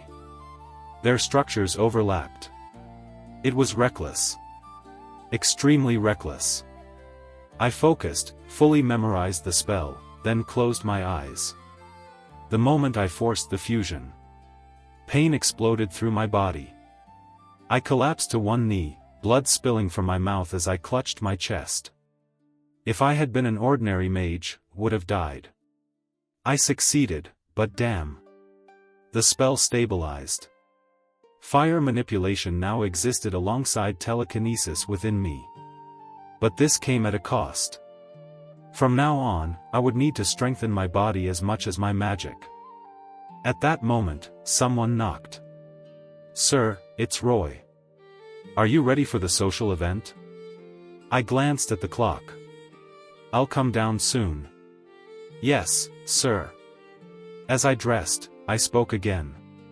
"From now on, cancel social events unless they're absolutely necessary." "I understand, sir." Today's event couldn't be avoided. More than the guests. I needed the recognition it would bring. I stepped out. "I'm ready." "Yes, sir. Here is the list of blacksmiths you requested." Among the names, one stood out. Jiam Chul. I handed over the blueprint for my future weapon, a tool crafted solely for telekinesis. The butler accepted it without question. Perfect professionalism. The car was already waiting. As we drove, curiosity got the better of me. I tested an ability. The car surged forward. The driver panicked, apologized profusely. "It's fine. Continue." The ride smoothed instantly. Not bad. We arrived at the castle in the heart of the capital. The moment I stepped out, attention followed. "Welcome, Head Professor Deculein." Cameras flashed. An announcement echoed through the hall, introducing me. Inside, familiar faces filled the room. Then I spotted her. Yulia. She looked away the moment our eyes met. I didn't approach. Among the crowd, someone else caught my attention. A red-haired woman with twin tails. Irritated. Sharp. An adventurer of overwhelming presence. Ganesha. I took a breath. And stepped toward her. Just as I was about to gather the courage to approach Ganesha, someone suddenly blocked my path. His voice was overly theatrical, and his perfume was suffocating. Well. Isn't this Professor Deculein? Long time no see. A blond man with blue eyes and a handsome face stood before me. Though shorter than me, his presence carried a strong magical aura. I knew him well. I had designed him myself. "Wilhelm?" I said. Wilhelm von Gerion rewind. Calling him my rival would be an exaggeration. He was more like a named character who resented the fact that Deculein held the position of head professor. "Yes, Professor Deculein. How have your lectures and research been?" he asked with a grin. "I heard there was quite the incident during your first class." "It has been resolved." Of course it has. Still, I've been worried lately. Some unsavory people have been questioning your reputation," he said, exaggerating his concern. "The bigger they are, the harder they fall." Just as he said, Deculein's carefully maintained image was beginning to crack. "I'm eagerly awaiting your great research results, Professor," Wilhelm continued. "You must be taking your time for something truly monumental. After all, it has been nearly 3 years." I looked at him in silence. His exaggerated gestures and expressions were unbearable. If cheese could walk and talk, it would look like this. "If your research is too complicated and you need assistance, feel free to ask," he said smugly. "I'll come running right away." If I were the original Deculein, I might have reacted with a glare or a gesture. Instead, I didn't even blink. I understand. Being head professor must be quite a burden.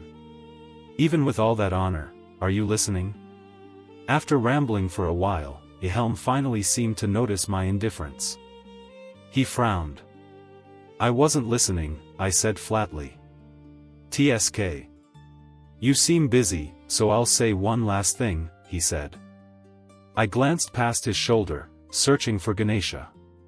She was gone. Not by the doors, not near the windows, nowhere in sight. An important named character had vanished because of this nuisance. "No one will respect you if you continue acting so arrogant," Wilhelm continued. "Falling from grace happens all the time. You should abandon that ridiculous pure element creation research." Heat rose up my neck. I had lost Ganesha, and this man still wouldn't shut up. "Enjoy your good days while they last, Professor. Hard times are ahead." And also, that single word stretched endlessly. So I stepped closer. "Let me say one thing," I said. "If you follow my advice." I leaned down and whispered into his ear. "Stop meddling and get lost, you rotten cheese." It could have ended badly. But it felt incredible. A natural smile formed on my face.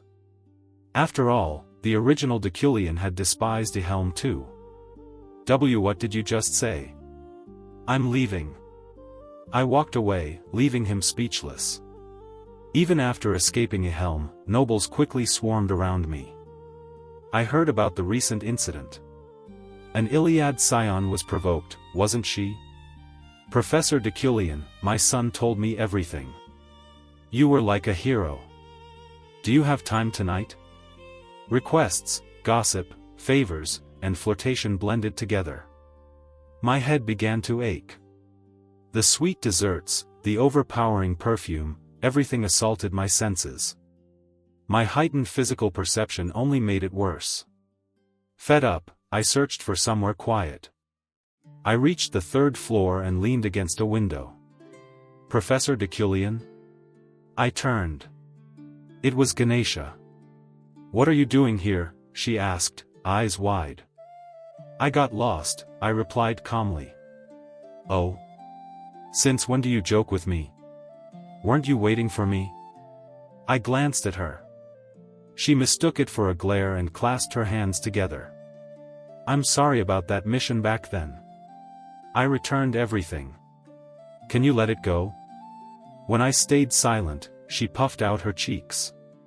Well, I did meet someone special in the archipelago. I couldn't bring her to you. I got attached. Moonlight spilled through the window. I couldn't give her to you, she said quietly. I understood without effort. Deculein had once intended to use a gifted child as a tool. But Professor, how long do you plan to live like this? She asked. She pulled out a cigarette. Can you light this? No. Not unwilling. Simply unable. I plan to live differently from now on. Really? I nodded. That's unexpected. I thought you'd kill me. Honestly, I came because I was curious. About what? You didn't send anyone after me.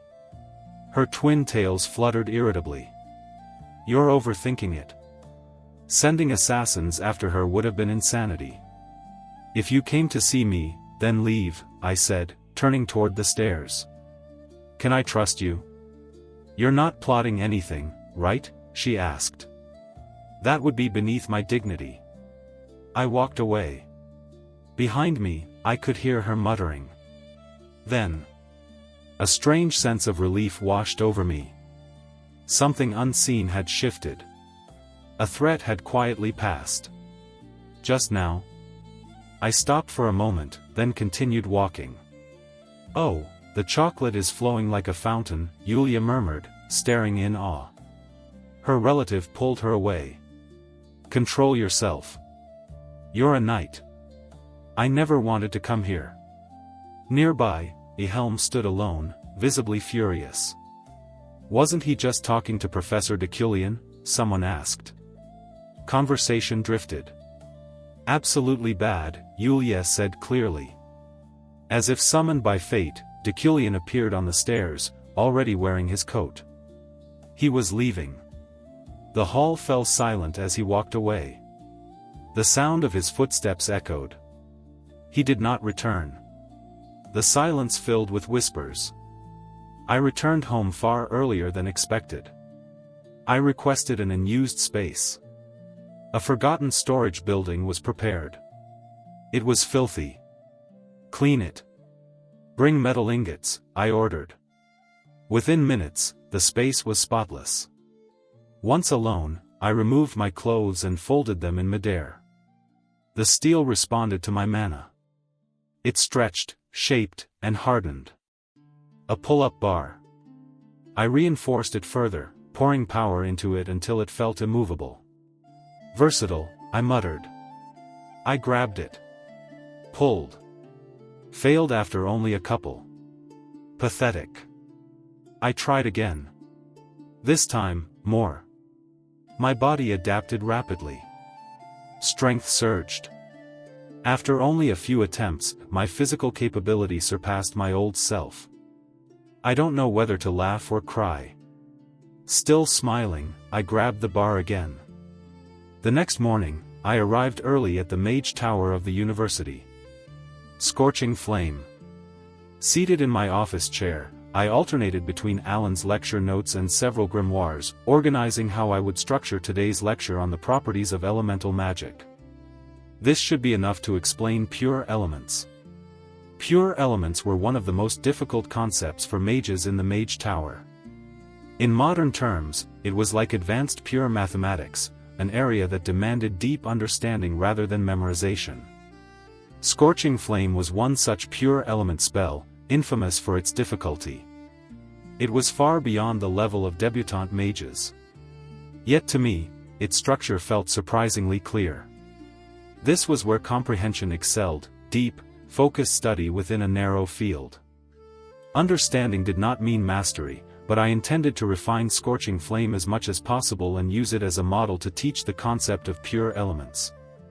That should do it. I closed my notes and activated the crystal orb. Alan, come here. Barely a few seconds later, the door opened. Yes, Professor. Alan looked exhausted. The dark circles under his eyes were unmistakable. Did you find what I asked for? I asked. Yes. Here it is. He pulled out an auction catalog. This weekend, the Luton auction will feature a Snowflower Stone. I skimmed the catalog. Snowflower Stone stood out immediately. Even without relying on the game's knowledge, I knew it was one of the most valuable metals in existence, something realistically obtainable, unlike mythical dragon remains. You did well. Inform them that I will attend, I said. Yes, sir. After Alan left, I checked my personal account balance. More than enough. The Deculein family's territory was exceptionally profitable. Even without exceptional performance, wealth naturally accumulated. Alan is still just a postgraduate. The thought left a bitter taste. He was handling all academic assistance, administrative work, and even my personal errands alone. Anyone competent refused to work under Deculein. If this continued, either Alan would collapse, or I would end up stabbed by someone desperate. I needed to change that.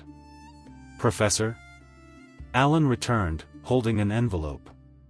A letter from the Mage Tower. All right. Go home and rest, I said. He hesitated, then bowed and left. I opened the ornate envelope. A formal notice. A review hearing for my research on pure elements would be held in 6 months. If this failed, my position would be finished. Had Deculein conducted any real research? The laboratory. Deculein's private research lab was filthy, clearly abandoned long before I arrived in this body. I don't expect much. Still, I searched. Using telekinesis, I scoured every corner. Dust and debris flew, but nothing surfaced. Then I noticed something strange. Golden bubbles rising from a single floor tile. That was it. I flipped the tile without touching it. Beneath it was a disgusting, hardened mass, an absurdly effective deterrent. Suppressing the lingering influence of Deculein's habits, I cleared it away. Underneath lay an old briefcase. It didn't belong to Deculein. I opened it. Inside were documents, encrypted spell formulas. A cipher. That wouldn't stop me. As I deciphered the text, mana drained rapidly. Golden light spilled across the lab, forcing me to close my eyes. Impressive. Incomplete, fragmented, but brilliant research. As I organized the papers, I noticed a pendant.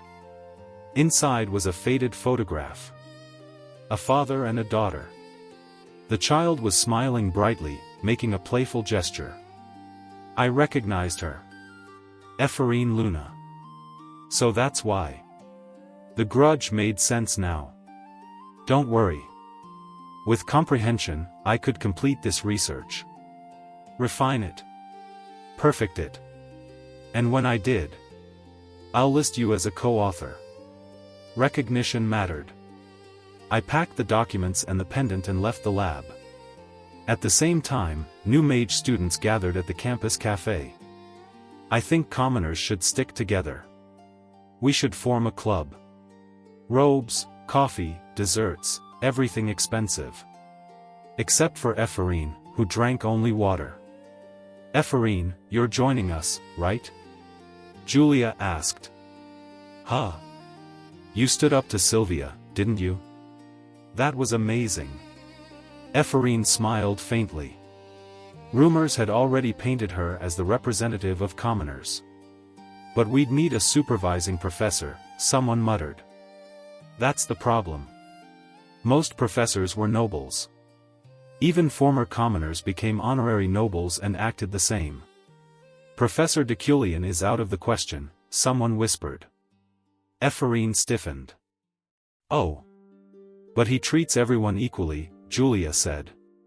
He ignores nobles and commoners alike. Ephraim wondered how that was fair. She stayed only because of the food. Then. Ephraim. You should ask him. She bit her lip.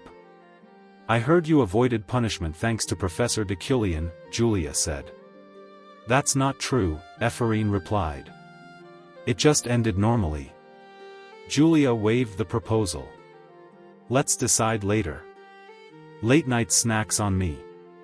Ephraim went silent. I'll help, she said quietly, standing up. Food was food. They headed toward the Mage Tower. Then everyone froze. Someone was approaching. Tall. Impeccable. Aristocratic beyond comparison. Ephraim, take this. Julia whispered. What? The menu? The proposal was shoved into her hands. She was pushed forward. Stumbling, Ephraim found herself standing before a towering figure. A cool breeze passed. A clean, sharp scent followed. She slowly raised her head. The flawless suit.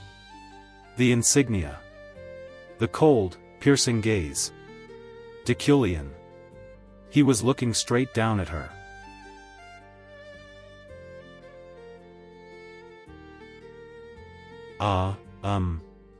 Ephraim's heart pounded as if it were about to burst, and her thoughts raced wildly.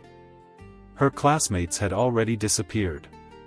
She tried to slip away quietly. Step aside, Deculein said.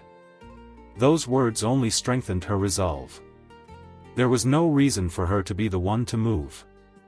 It should have been him. Ephraim bit her lip, lifted her head, and tightened her grip on the paper in her hand. Sir. She had meant to raise one hand, but instead lifted both, stiff and overly polite. What a disaster. Sir. Deculein continued to look down at her with cold, emotionless eyes.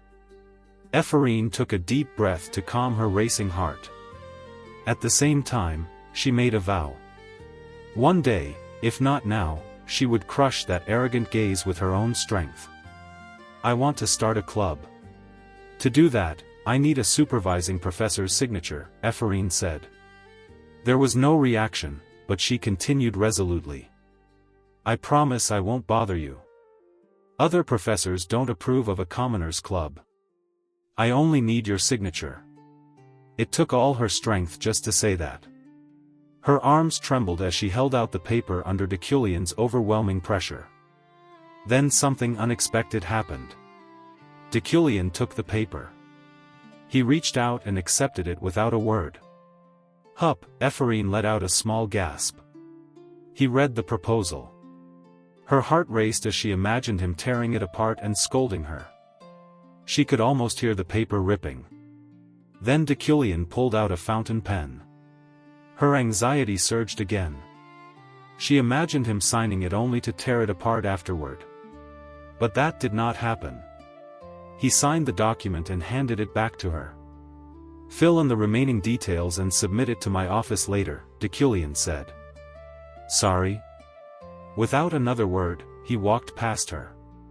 As she stood there, stunned, his faint, clean scent slowly faded.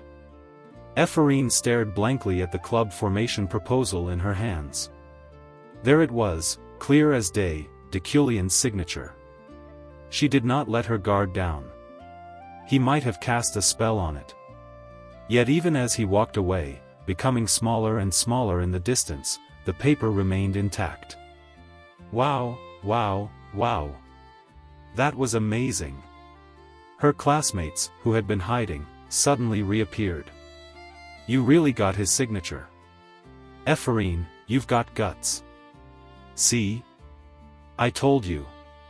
To that professor, nobles and commoners are the same. He ignores everyone equally. They laughed loudly, but Ephraim felt terrible. Once again, even if unintentionally, she had received what felt like pity. Anger burned inside her. She wanted to ask him why he was being so lenient. She did not need his compassion. It was meaningless. If he truly felt remorse, he should have confessed his sins and apologized to her father. Ephraim, you're joining too, right? Julia asked cheerfully. Ephraim clenched her fists and glared at her. No. I'm not. And if you push me like that again, you'll regret it, she said coldly. Oh no, she's not just joining. You should be the president. We're forming this club because of you, Julia said. You've got to be kidding, Ephraim muttered, shaking her head. Hey, I said I'm not doing it. Then Julia suddenly clapped her hands. Since today is a special occasion, I'll treat everyone to something better. Let's go to my place. My dad brought in Roahawk boar. Roahawk boar. Ephraim had never eaten it before. It was a luxury meat, raised on Euphrain perilla leaves. The meat was said to release rich juices with every bite.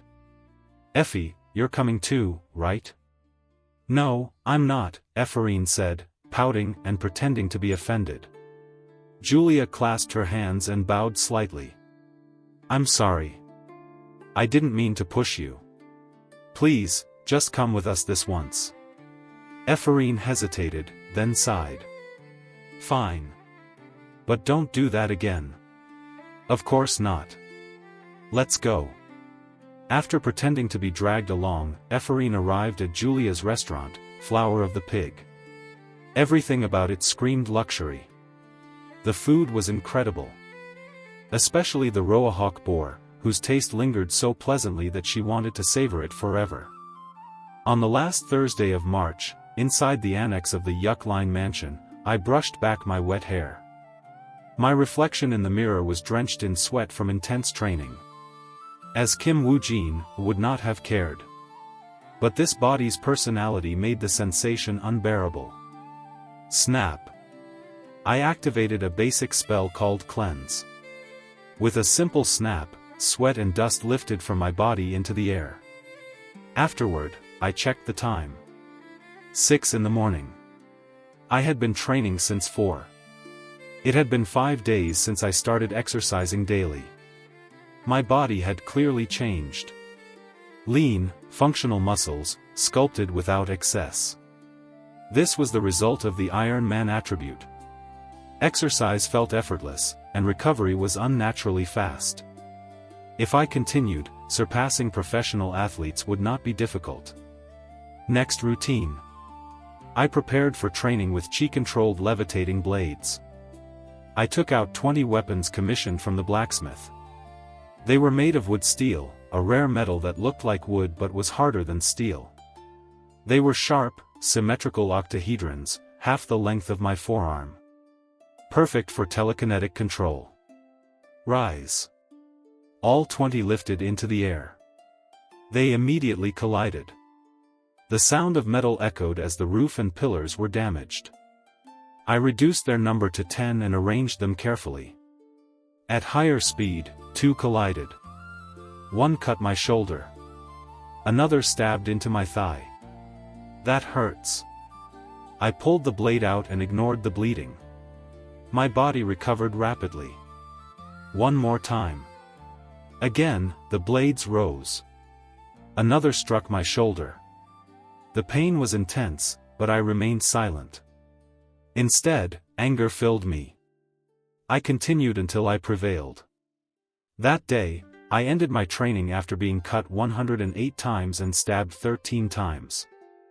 I still had strength left, but I had a lecture to attend.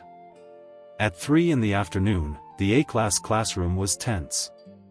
Sylvia and Ephraim sat on opposite sides, surrounded by their respective factions. The door creaked open. Deculein entered. "Greetings." The lecture began. "That's all for today. You'll need to figure out the rest on your own," Deculein said. The lecture ended. After finishing the 3-hour class, Deculein left without looking back. Sylvia considered following him, but stopped. She had questions, yet her pride would not allow her to ask. Instead, she sat down and began to meditate, reflecting on the lecture. Professors who mastered both theory and intuition were rare, but that alone was not a reason to rely on Deculein. Theory was only a framework, and even that framework was unstable. Magic was an ever-changing flow driven by mana, and it could not be fully bound by theory. If the quality of mana suddenly changed inside a dungeon or within a barrier, theory would fail. In the aftermath of a mana explosion or during a mana storm, spells behaved unpredictably. In such conditions, rigid theory was useless. To a mage, theory was inherently incomplete. What was correct in one environment could become wrong in another. At different altitudes or mana densities, new theories might be required. Therefore, a mage had to pursue their own perfected intuition. At its peak, that intuition became law. Sylvia stared quietly at her notes. She was confident that she could solve even theoretical problems using intuition alone. She believed she did not need help. A small triangle, a larger inverted triangle surrounding it, and a circle enclosing both shapes. 6 straight lines and 1 curve formed the pure element of water. Combined with fire, the structure became complex. As Deculein's explanation replayed in her mind, Sylvia began experimenting. She applied the framework using primary colors, treating the combination of pure elements like a painting. The theory merely guided her hand. She was the one walking the path. It was a disaster. She needed a proper mage's notebook. An ordinary sketchbook could not handle magical notation. A mage's notebook could automatically record mana flow and spell circuits. She needed to transfer her notes quickly. However, her primary colors could not remain in the phenomenal realm for long. The pencil stayed solid only while she held it. The graphite would fade within an hour. Her lecture notes spanned 60 pages. Even if she obtained a mage's notebook immediately, the writing would disappear mid-transfer. Sylvia looked around. The classroom was empty. Everyone else had already left. "What should I do?" she murmured. If she did nothing, the notes would vanish. Copying them would cause loss. In the end, only 2 solutions remained. Ask the professor directly, or find someone who had taken detailed notes. Ephraim sat in the Mage Tower Library, 3rd seat of row A, finishing her 3rd review of the lecture. When she checked the clock, it was past midnight. "I can't believe I made this," she muttered, staring at her notebook. It was titled, "Summary of Deculein's Lecture Notes." She had bought the notebook instead of food. What happened to him? Ephraim sighed. Deculein's lectures were infamous. They usually began well, then devolved into self-praise. Students who did not buy his expensive textbook were openly glared at. Despite his position, his classes were unpopular due to their difficulty. But today was different. The lecture was genuinely helpful. For the first time, Ephraim truly understood why pure element magic was called pure. She had learned magic haphazardly, without formal theory. Deculein had filled that gap. "It hurts my pride," she muttered. Then she shook her head. No. If she absorbed his knowledge and surpassed him, that humiliation would belong to him. Yawning, Ephraim left the library. On her way back to the dormitory, she passed classmates eating hot dogs. The smell made her stomach tighten. She checked her pockets. Empty. She had spent her meal money on the notebook. Effie. Effie. She turned around, annoyed by the nickname.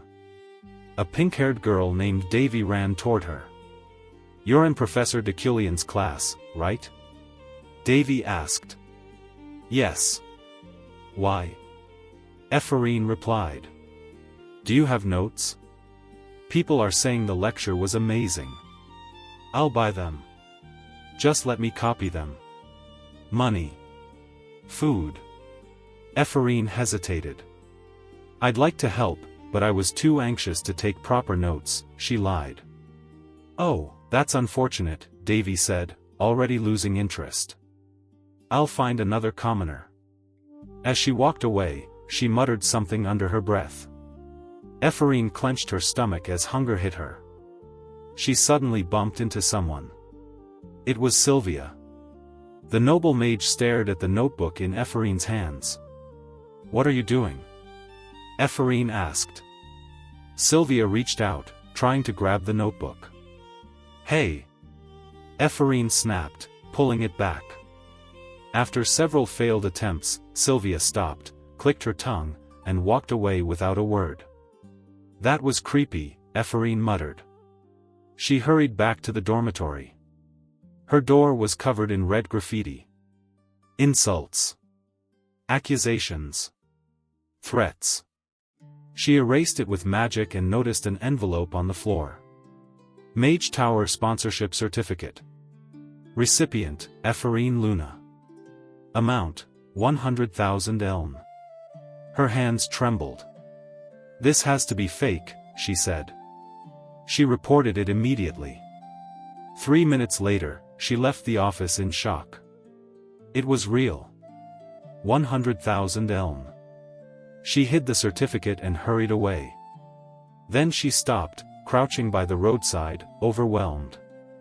Someone had recognized her. She cried quietly, clutching her knees. That weekend, I traveled to Luton for the auction. Schatzenjewel stood along the coast, elegant and imposing. I entered through the VVIP passage and waited. Then I saw Yulia. She approached. "You filed charges against 2 mages," she said. "It's true," I replied. She warned me not to repeat past mistakes. I listened. "I won't," I said. She left. Moments later, the announcement began. The auction was starting. As I walked in, she followed briefly, clarifying misunderstandings. "I understand," I said. Eventually, we took separate seats. The auction began. Meanwhile, in Dyein, the capital of Deculein territory, real-time reports about Deculein were arriving one after another. "What? Right now? He's at the auction house?" Uriel asked, frowning. Last year, he had wasted 10 million elm from the territory's funds. Now he was doing it again. After their last argument, she had not expected him to repeat the same behavior. "Yes. The auction has already begun," the butler replied. Uriel felt dizzy. As the acting lord of Dyein Castle, she worked tirelessly to reduce unnecessary expenses. Deculein's actions were incomprehensible to her. "I understand. You may leave," she said. "Yes, Lady Uriel." Once the door closed, Uriel slammed her desk. She grabbed a bottle of whiskey and poured herself a glass. "Did he ask for the mining acquisition funds just for this?" she muttered. "That lunatic." She drank the whiskey in one gulp. The burn in her throat was preferable to the pressure building in her head. "That idiot," she growled. Uriel believed she surpassed Deculein in magical talent, practicality, administration, territorial knowledge, and moral character. Everything except etiquette. And yet, Deculein remained the head of the Deculein family. Their parents had trusted his early talent too quickly. As a child, Deculein had mastered university-level magic by the age of 10. But that was all. He was not a genius, only precocious. Their parents had once admitted their regret. They had chosen too early. You should have been the head of the family, they had said. At least, that was how Uriel remembered it. Regret always came too late. Nothing could be changed. Their parents were gone, and Deculein would remain the family head forever. She understood the logic. He was the son of the first wife. She was the daughter of a concubine. Tradition favored him. Even so, it felt unfair. She was confident she could govern Deculein far better than a man who wasted money on luxury in the capital. I miss them, she whispered, resting her head on the desk. Why did you die so soon? 7 years had passed. 7 years of longing and quiet grief. Now, at 26, she had buried her tears and carried the burden of leadership alone. That bastard really annoys me, she muttered. Eventually, her anger faded into exhaustion. Hopefully, he won't spend too much, she sighed. Despite everything, she knew Deculein despised excessive greed. That was the only comfort she had left. The auction hall of Luden Schatzenjewel was dazzling. Red velvet seats trimmed with gold surrounded a radiant platform that gleamed under soft lighting. The scent of perfume filled the air as aristocrats laughed and whispered. I flipped through the auction catalog resting on my armrest. There are quite a few items, I noted. Porcelain, jewelry, relics, excavation artifacts, and finally, the snowflower stone. Its market value ranged between 10 and 30 million elm. The auctioneer's voice echoed through the hall, and the lights dimmed. The first item appeared, an ornate vase. At first glance, it seemed ordinary. But as soon as I looked at it, I frowned. The vase emitted a faint glow. The bidding escalated rapidly, eventually stopping at 1.3 million elm. With 200 million elm at my disposal, I pressed the bidding crystal. The price rose again. And again. The glow never faded.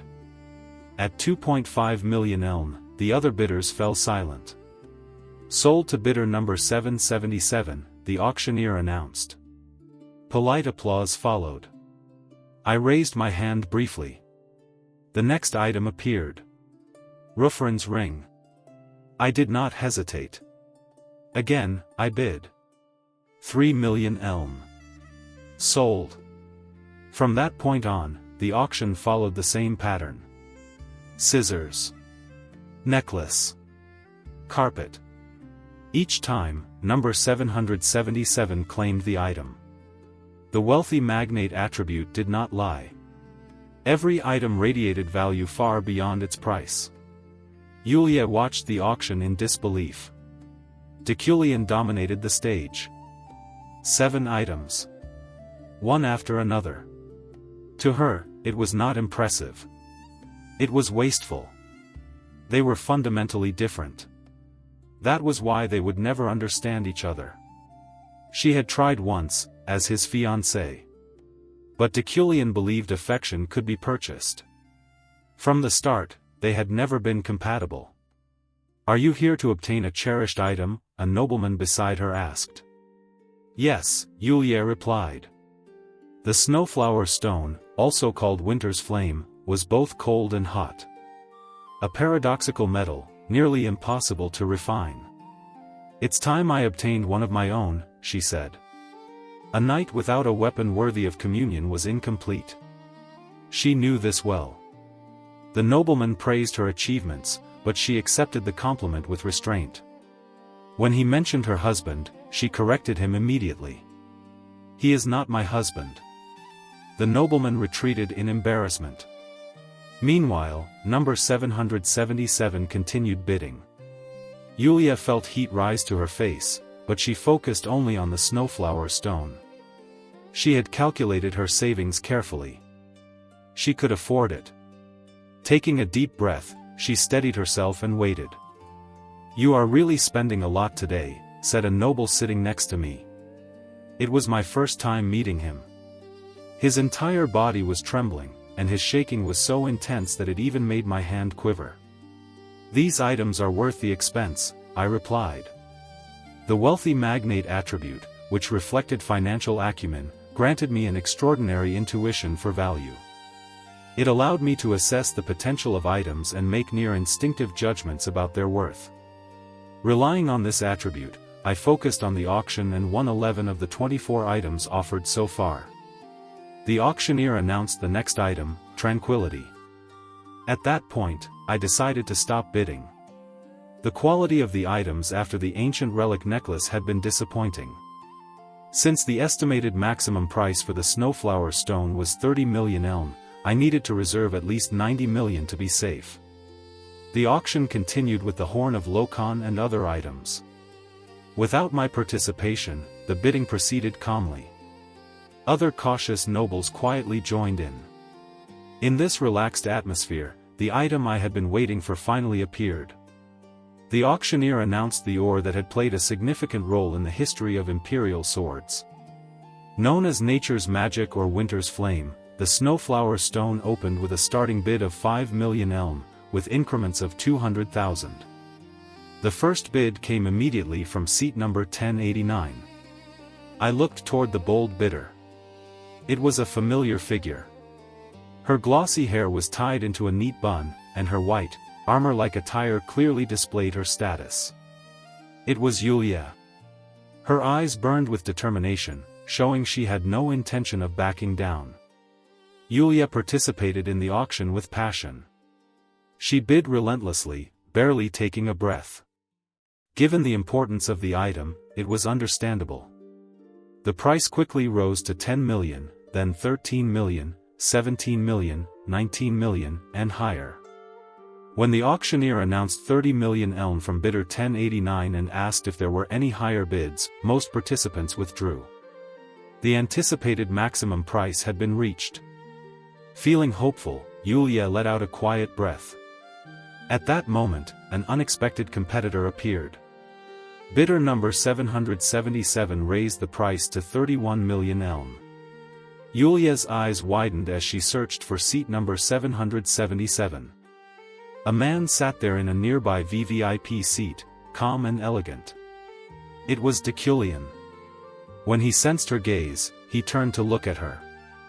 Though his expression was indifferent, Yulia felt she understood his intent. She clenched her fist and placed another bid at 32 million elm. Deculein immediately countered with 33 million. From that point on, the auction became a duel. Each time Deculein raised the bid, Yulia followed. The auctioneer's voice rang continuously as the audience watched in silence, punctuated by gasps and murmurs. The tension stemmed not only from the massive sums involved, but from the fact that it was Deculein and Yulia facing off. At 37 million elm, Deculein remained composed. Yulia's hand, however, began to tremble. Her remaining balance was shrinking, but she refused to give up. She pushed the bid to 38 million. Without hesitation, Deculein raised it to 39 million. Yulia's shoulders twitched. The room fell silent. All eyes turned to her. After a few seconds of heavy breathing, she made her decision. Even if she had to sell her family's mansion, she would not retreat. She bid 40 million elm. Another silence followed. Deculein closed his eyes, thinking. Yulia clearly needed the snowflower stone desperately. Winning it might cause resentment, perhaps even create a future threat. But that seemed unlikely. Kim Woo-jin trusted Yulia's character. Besides, he was just as desperate for the snowflower stone as she was. Yulia struggled to control her breathing. Her shoulders rose and fell as her emotions spilled over. The auctioneer announced that the snowflower stone appeared ready to be sold to bidder 1089. 30 seconds passed. Yulia placed her hands on her knees and tried to calm herself, believing the victory was hers. Then the silence broke. Bidder number 777 raised the price to 42 million elm. Yulia cried out involuntarily, her scream drowned by the uproar of the auction hall. She clenched her teeth and shut her eyes. Her hands trembled as she lowered her head. The frustration of defeat spread through her entire body. She had no money left. The auctioneer called the price 3 times and declared the snowflower stone sold to bidder number 777. The winner was decided. Deculein remained calm. Applause filled the hall. He acknowledged it with a dignified nod. The auction moved on, but neither Yulia nor Deculein showed interest in the remaining items. According to Deculein's judgment, they were all overpriced. He waited quietly for the auction to end, though the sight of Yulia's trembling figure lingered in his thoughts. After the auction ended, Yulia staggered as she stood and attempted to leave. Someone blocked her path. It was Deculein, looking down at her with his crystal blue eyes. "Congratulations," she said flatly. She wanted to leave, but Deculein spoke. "You wanted the snowflower stone as well, didn't you?" She let out a bitter laugh. Her heart tightened as memories resurfaced. She already knew what he might say. The day of their broken engagement replayed in her mind. Back then, he had offered her everything she desired, believing affection could be bought. What she felt was not happiness, but humiliation. Afterward, cruel rumors spread relentlessly, twisting the truth and staining her reputation. She could never love him. "I'm sorry," Deculein said. "What are you trying to say?" she asked. But he had already turned away. He apologized once more and walked off, leaving her staring at his back in confusion. She left the hall, relieved that this year had not repeated the humiliation of the last. Still, a deep sigh escaped her. The snowflower stone had appeared after years of waiting, only to be taken by the one person she least wanted to lose to. Voices filled the lobby with gossip.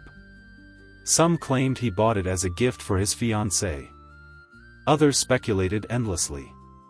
Unable to endure it, Yulia pushed through the crowd and hurried outside. The sea breeze chilled her as she walked, breathing deeply to steady herself. She told herself she would not be shaken by false words. A car pulled up beside her. The door opened. "Yulia," a familiar voice called. She looked up in surprise. It was her sister, Josephine. "I knew this would happen."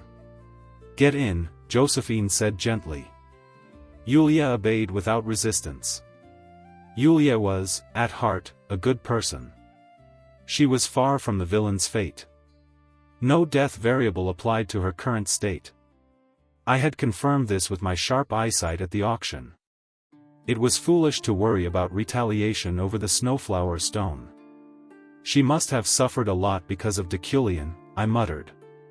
Lost in thought, I arrived at the mansion late at night. As I stepped inside, servants rushed toward me, anxious.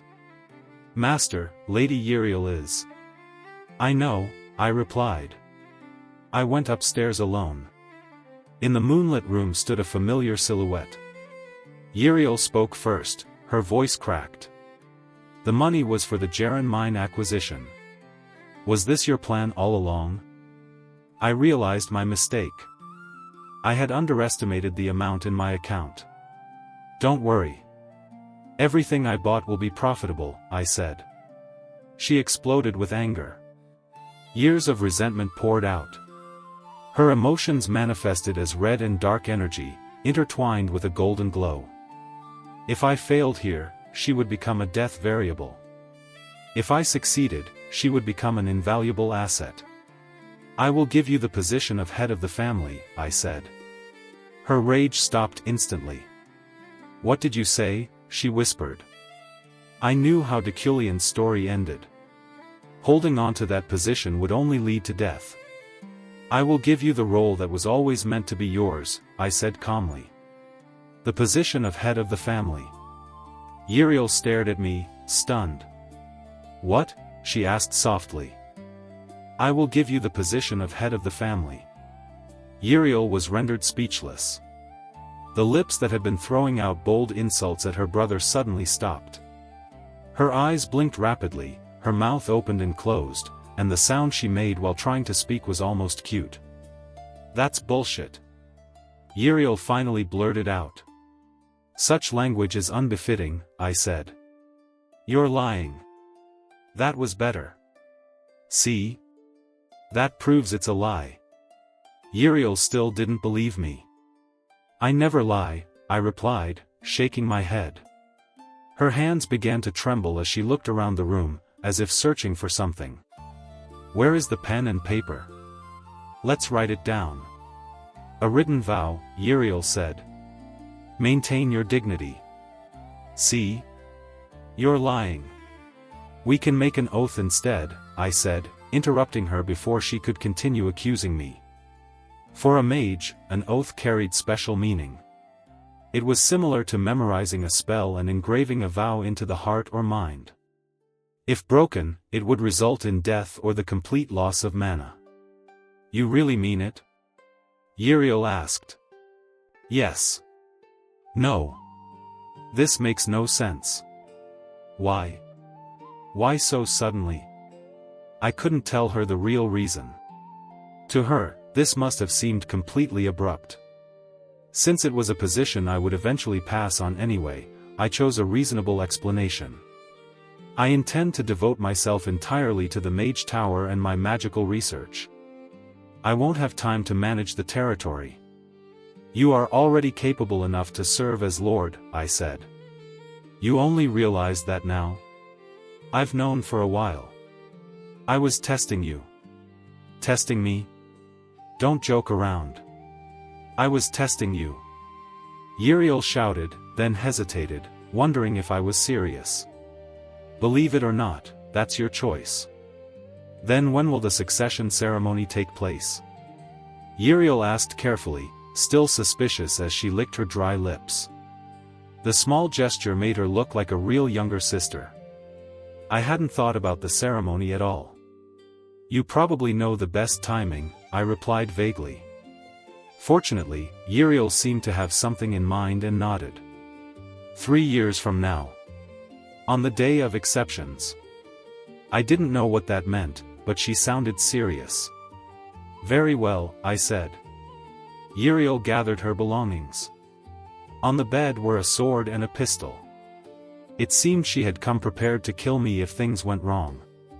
Are you leaving right away? I asked. Of course. Who wouldn't rush back after blowing 200 million at an auction? Uriel snapped, though the fire in her voice had already faded. The position of head of the Deculein family was worth far more than 200 million. The Deculein territory, Hakidia, was one of the most fertile regions on the continent.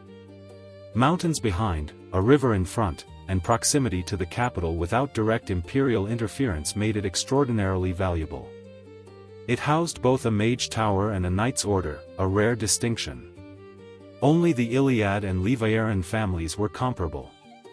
Oh, and you, Uriel said, stopping at the door. Don't try to take this back later. You're calling me sir now? I asked. I didn't demand an oath because I still have a bit of faith in you, she said quietly. She stepped outside, then stopped again. If this is a lie, I don't know what I'll do, she muttered. If you're lying, there will be consequences. Everyone in the territory already sees me as the Lord. I knew that well. Some vassals were loyal enough to poison my food without hesitation. Trust me. It's not a lie, I said. Humph. Uriel packed her dagger and pistol into her bag and started to leave. She stopped once more and looked back at me. We locked eyes for a long moment. I don't trust you. I'm still suspicious. So. Then let's make the oath right now, I said. There's no need, Uriel replied. She opened the door, clearly trying to hide a smile. Uriel, I called. She stopped at the top of the stairs and turned back, fear and doubt mixing on her face. You must be hungry after all that traveling. Stay and eat before you leave, I said. Even saying it sent chills down my spine. It went completely against my personality trait. I'm fine. Don't say weird things now. I'm leaving. Uriel shouted as she stomped down the stairs. Get the car ready. Her voice echoed from below. I exhaled quietly. The death variable had been overcome. A reward followed, but I wasn't in the mental state to care. What a mess, I muttered. As I reached out with telekinesis to grab a glass and a bottle of wine, a voice interrupted me. How interesting. I didn't show my surprise. I just stopped by, the voice said. A fragrance drifted in through the window. Ganesha appeared, her red hair slightly disheveled. You're not welcome here, I said. Sorry. But are you really giving up the position of head of the family? Are you trying to change? She asked. She'll do better than I ever could, I replied. But you know, she isn't your real sister, Ganesha said. She doesn't have Deculein blood at all. That wasn't something I remembered from the game. Something felt wrong. You asked us to investigate the biological connection months ago, Ganesha continued. So that was it. Even so, I said carefully. Uriel is still Uriel. Silence followed. Ganesha stared at me, stunned. Wow, she said softly. I didn't expect that from you. I didn't expect it either, I replied.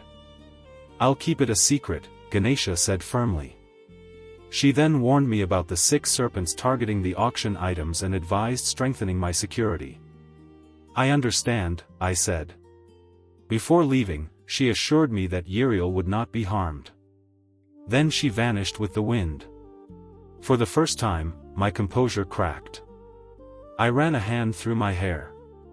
It was a fact I didn't need to know, I muttered. Still, nothing changed.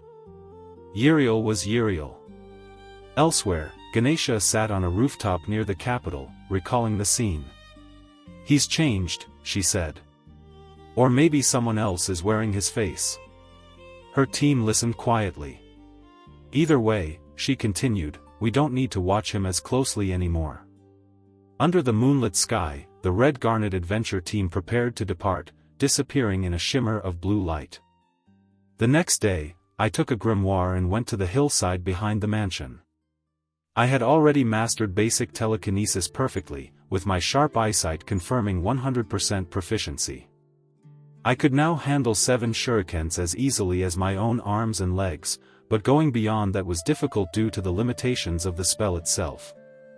So today, I sought a place with cleaner air and higher quality mana than the annex. I chose the forested hill behind the mansion. I intended to sit and practice beginner telekinesis, but my unbearable obsessive-compulsive disorder prevented me from sitting on the ground. Reluctantly, I brought a chair from the mansion. An antique chair amidst the trees and grass looked quite out of place, but I leaned against it and opened the grimoire. Beginner telekinesis. Having mastered basic telekinesis, the next step is beginner telekinesis. This level introduces 18 additional straight lines and 1 circle compared to basic telekinesis, making the circuit movements twice as complex. I activated comprehension. In my mind and before my eyes, the spells for beginner telekinesis and basic telekinesis appeared like illusions. I overlaid the 2 magic circles as if layering shapes on a computer. This clearly highlighted the key differences between the spells, and I integrated those differences into my body. The circuits of beginner telekinesis were inscribed over the simple spell of basic telekinesis, line by line. Heavier lines and circles were added to the featherlight spell. The overly simple basic telekinesis finally began to take on the complex form of a proper magic circle. I let out a slow breath. Of course, I was in agony. Each time a new circuit formed, it felt like a chisel scraping my bones. The mana invading my muscles tormented my nerves. If it had been short and intense pain, it would have been better, but this prolonged endurance was unbearable. The spell spreading through my body like roots was torturing me. As my mana depleted, a vague feeling of exhaustion and drowsiness set in. I recalled the events of last night. Uriel. But there was no need to dwell on it. I just hoped the secret would not be revealed. I suppressed the distracting thoughts and opened my eyes. Though I had less than 10% of my mana left, my body was still strong. It was time for training. I returned to the annex. Although it was called a training ground, it looked quite peculiar compared to a modern gym. The pull-up bars were lined in a row and set far too high, and the metal weights used for dumbbells were incredibly heavy. I took off my clothes and folded them neatly. My body, hardened through repeated training, was satisfying even to my own eyes. I placed my hand on the pull-up bar. Using telekinesis, I brought a weighted belt and secured it to my waist, ankles, and wrists. The total weight was 100 kilograms. I did 10 pull-ups on the first bar, then jumped to the second, higher bar and did 10 more. I continued until I reached the roof, then landed back down. The impact spread through my body, but my posture remained steady. Next was rope climbing. I grabbed the rope that reached the roof and climbed up, then jumped straight back down once more. No ordinary human would ever attempt such a routine. Joints, ligaments, and knees were completely disregarded. However, as long as my attributes were active, my bones would not break and my ligaments would not tear. That did not mean there was no pain. But thanks to Deculein's personality traits, especially his competitiveness and obsessive routine, I focused solely on improvement. After finishing this brutal workout, my mana had already recovered to 40%. I immersed myself in magic once again. Following this routine, I estimated it would take at most 3 weeks to fully memorize beginner telekinesis. My physical abilities had improved as well.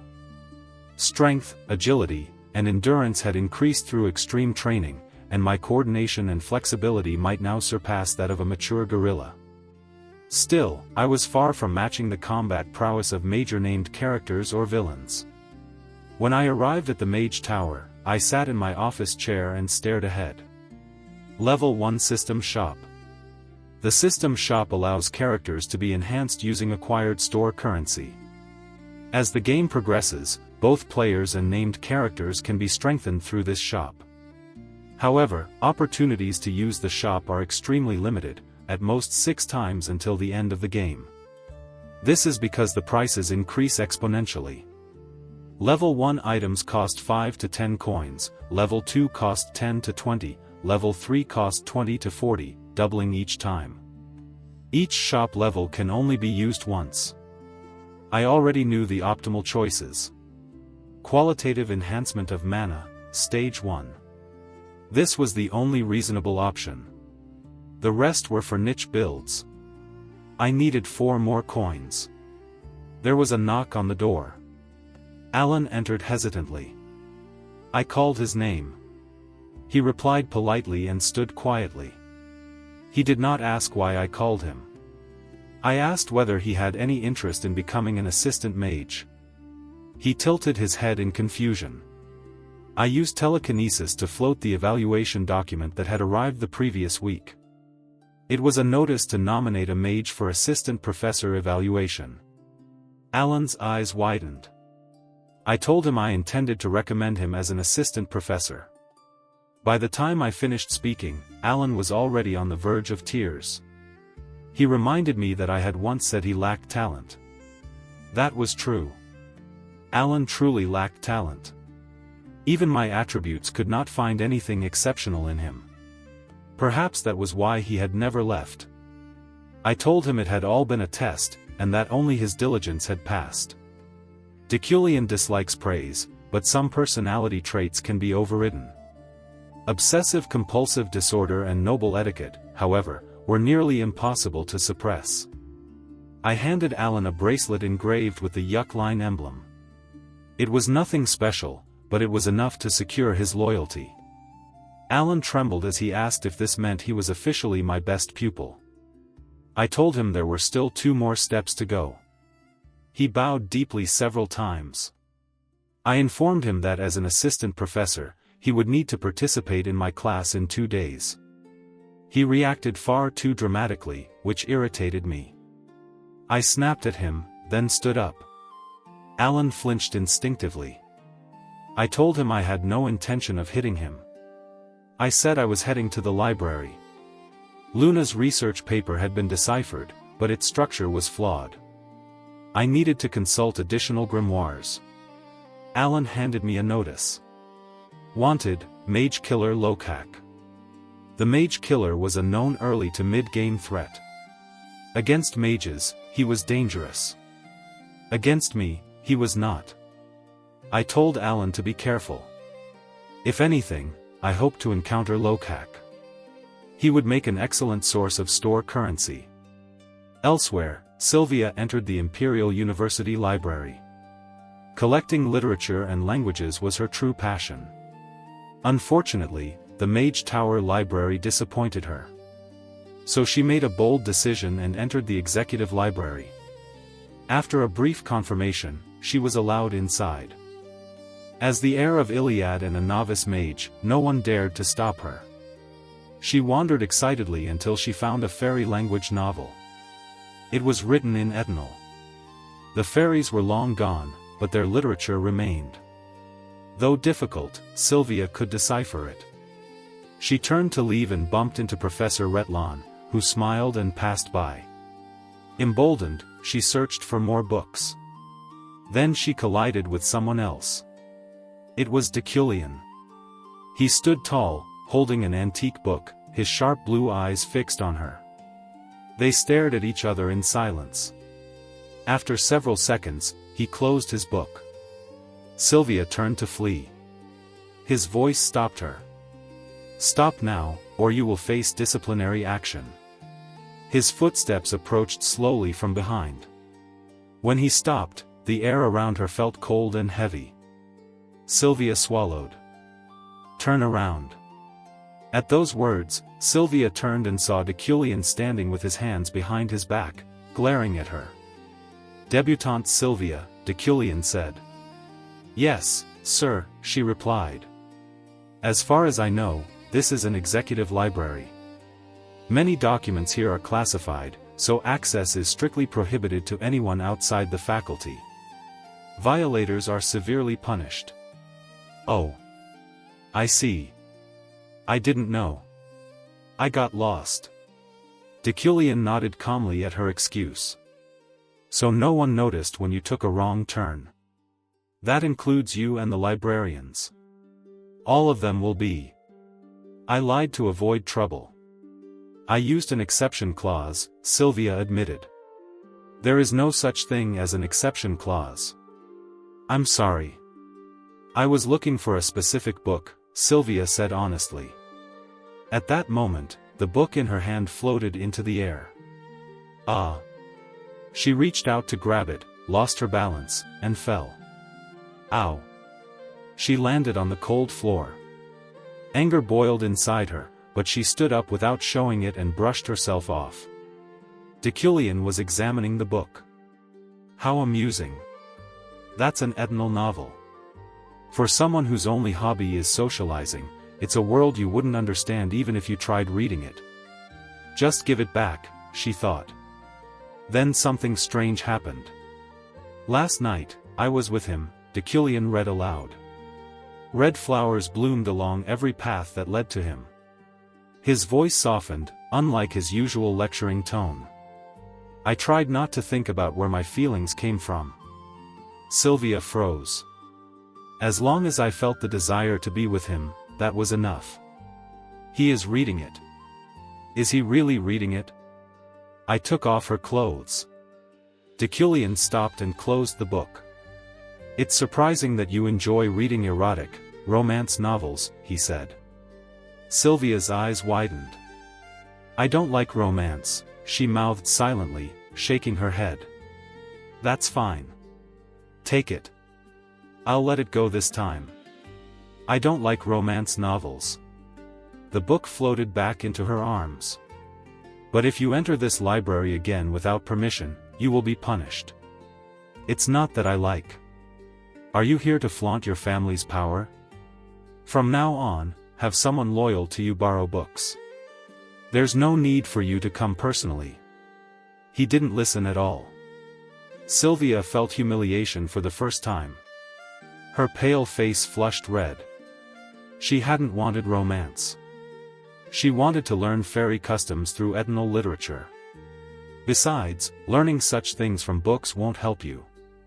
These are unusual stories. That was the final blow. When she opened her eyes again, he was gone. Sylvia looked down at the book in her hands, relieved it hadn't been taken. Jerk. Muttering nonsense, clearly trying to keep her in check. Deculein was aware of Iliad's presence. She returned to her mansion and opened the book. "You're home early, Lady Sylvia," a servant said. "I'm not hungry." She placed an ethno dictionary beside her and read carefully. As she progressed, her surprise grew. Deculein's interpretation had been accurate. Too accurate. He even knew words she didn't. Then she realized the truth. This wasn't a romance novel. It was erotic literature. What the hell? After returning the novel, I headed to the mountains with the faculty professors. It was an actual mountain. I never expected 50 students to sign up for the independent practice class, Reincarnated said, laughing loudly. Indeed, I replied. Within the Mage Tower grounds lies a hidden mountain called the Mountain of Darkness. It is sealed off by barriers, unknown to regular students. For the Mage Tower, it is an essential training ground and a major source of magical materials. Today, 50 debutante mages were brought here for practical training. They're composed. Truly elite students, Reincarnated said proudly. He was sweating heavily. "Oh, we still haven't assigned the on-duty professor for this week," he added hesitantly. "We need the head professor's decision." "I'll do it," I said. Reincarnated's face lit up. This had nothing to do with leadership. It was a quest. Side quest, Darkness of the Mage Tower. Store currency +1. Something was calling me from within the mountain. I accepted. 12:05 a.m. The chilly April air brushed against Ephorine's clothes, but she felt warm. Why? Because her pockets were full. "I'll buy this." "I've got it," she shouted while eating ice cream. "Are you sure?" "You're overdoing it," Ferret said. "My wallet is thick." After leading the commoner group, Ephorine was eating late with her club. The club proposal had been submitted. She was drunk. Very drunk. Then a scream echoed. They ran toward it. The sound led them off the path and into darkness. "Doesn't this seem strange?" Ephorine said. No one answered. Only trees surrounded her. Then the scream came again. She ran. A woman reached out to her. Bang! Something struck her leg. She fell. Another attack pierced the woman's shoulder. Then Ephorine saw him. Head Professor Deculein. "What are you doing?" Debutante Ephorine. Another projectile pierced the woman's ankle. "That is not a human," Deculein said calmly. "It's an enchantment. A demon's specialty." He lifted Ephorine into the air using metal embedded in her robe. "Stop interfering and get lost, you halfwit." She was flung off the mountain. The woman transformed into a demon. Horns. Crimson skin. A gem-like core. The Deculein bloodline reacted violently. Hatred surged. "You deserve to be buried." The demon attacked. I was unaffected. 5 shurikens flew. The demon dodged. The 6th returned. It pierced its forehead. The demon died. Side quest cleared. Store currency +1. Additional achievement, first demon slain. Store currency +1. Deculein bloodline unlocked. I felt no joy. The game had truly begun. A youthful voice echoed from deeper into the forest as it called out, "Where is it?" Now that the situation had already been resolved, I put my 6 beloved blades into my briefcase. "Where is it?" the chairwoman repeated as she flew over on her staff, her cherished item. Her eyes widened upon finally finding the demon, which now had a hole in its forehead. Oh. You've already killed it. I tried to use cleanse to remove the splatter of blood on my face, but the mana infused in the blood resisted the spell. I had no choice but to wipe it off with a handkerchief and throw it away. As expected of a Deculein mage. What spell did you use? Oh. Judging by the cut, was it my whirlwind blade all? What a silly name, I replied, my tone unintentionally sharp. The chairwoman's eyes widened in surprise. What do you mean? Everyone liked the name. Do you really think anyone would dare criticize you, chairwoman? I asked as I turned away.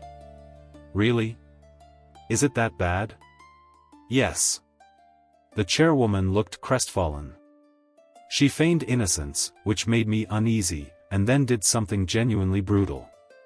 She picked up the demon's corpse and hurled it away with tremendous force. It flew past my shoulder and slammed into the ground, bursting apart and scattering flesh and blood everywhere. I can't believe the whirlwind blade all wasn't good enough, the chairwoman muttered dejectedly. I walked calmly through the bloodshed, not a single drop touching me thanks to my telekinesis. As I descended the mountain, I saw a crowd of mages from the mage tower. They reminded me of Ephraim, whom I now regretted treating so harshly. Grabbing one of the spectating mages, I asked, there was a debutante mage here. Where did? Head Professor Deculein, an unfamiliar, gentle voice interrupted. How have you been? I turned around and found a handsome, golden-haired man in clerical robes. From his appearance alone, I recognized him immediately. Turfit, a devout priest from the cathedral and a named character. He was known for helping those who held grudges against me, making him troublesome from my perspective. Now that I've rescued the mages, I would like to ask you about the situation, head professor. Talk to the chairwoman. She's inside. For some reason, she destroyed the corpse, I replied. I see, Turfit said with a nod. He smiled and sent the rescued mages on their way before heading up the mountain. I then called the names of the remaining mages, who looked at me with fear. Julia. Ferret. Rondo. Paling, Julia answered, yes. Is the last person in your group alright? Oh. Yes. Ephraim is in the university hospital. That's good. I turned away, choosing not to listen further. I felt mentally exhausted. I had never wanted to go home this badly. In the distance, I saw professors running toward me. Head professor, are you alright? Considering the paperwork, the imperial report, and the coordination with the cathedral awaiting me, I felt an overwhelming urge to escape. Ephraim groggily blinked awake to sunlight streaming through the window. Seeing the white ceiling, she realized she was in the university hospital. A voice as warm and gentle as the sunlight reached her ears. You're finally awake. Nice to meet you. Startled, Ephraim sat up and saw a priest by her bed. Remembering the saying about being wary of handsome men, she pulled the blanket up. Who are you? She asked. I am Turfit, a priest of the Uref Cathedral. Parfait? Turfit smiled. You've grown so much, Ephraim Luna. Her brows furrowed. Do you know me? I knew your father. I've seen many pictures of you. So? I came to ask about what happened at the Mountain of Darkness, but it seems you haven't fully grasped it yet. I was caught by an enchantment spell. Professor Deculein saved you. Ah. I see. Ephraim covered her face with her hands. Deculein saving her wasn't a dream. His cold voice echoed in her ears. You damn half-wit. I'm not here solely because of the incident, Turfit continued. I also wanted to meet you, the daughter of an old friend. A friend of my father? Yes. If you ever need help. No. It's fine, Ephraim said firmly. Turfit was slightly taken aback. She had to resolve this herself. No one else had the right to interfere, especially when it came to her father's death. "Please stay out of this, Mr. Turfet." "I understand," he replied with a quiet laugh. "Are you sure you want to keep resting?" "Sorry. It's Wednesday. You've been unconscious for 36 hours. At that moment, Ephraim realized what she had forgotten. "You're about to miss Professor Deculein's class." "Oh no." She jumped out of bed.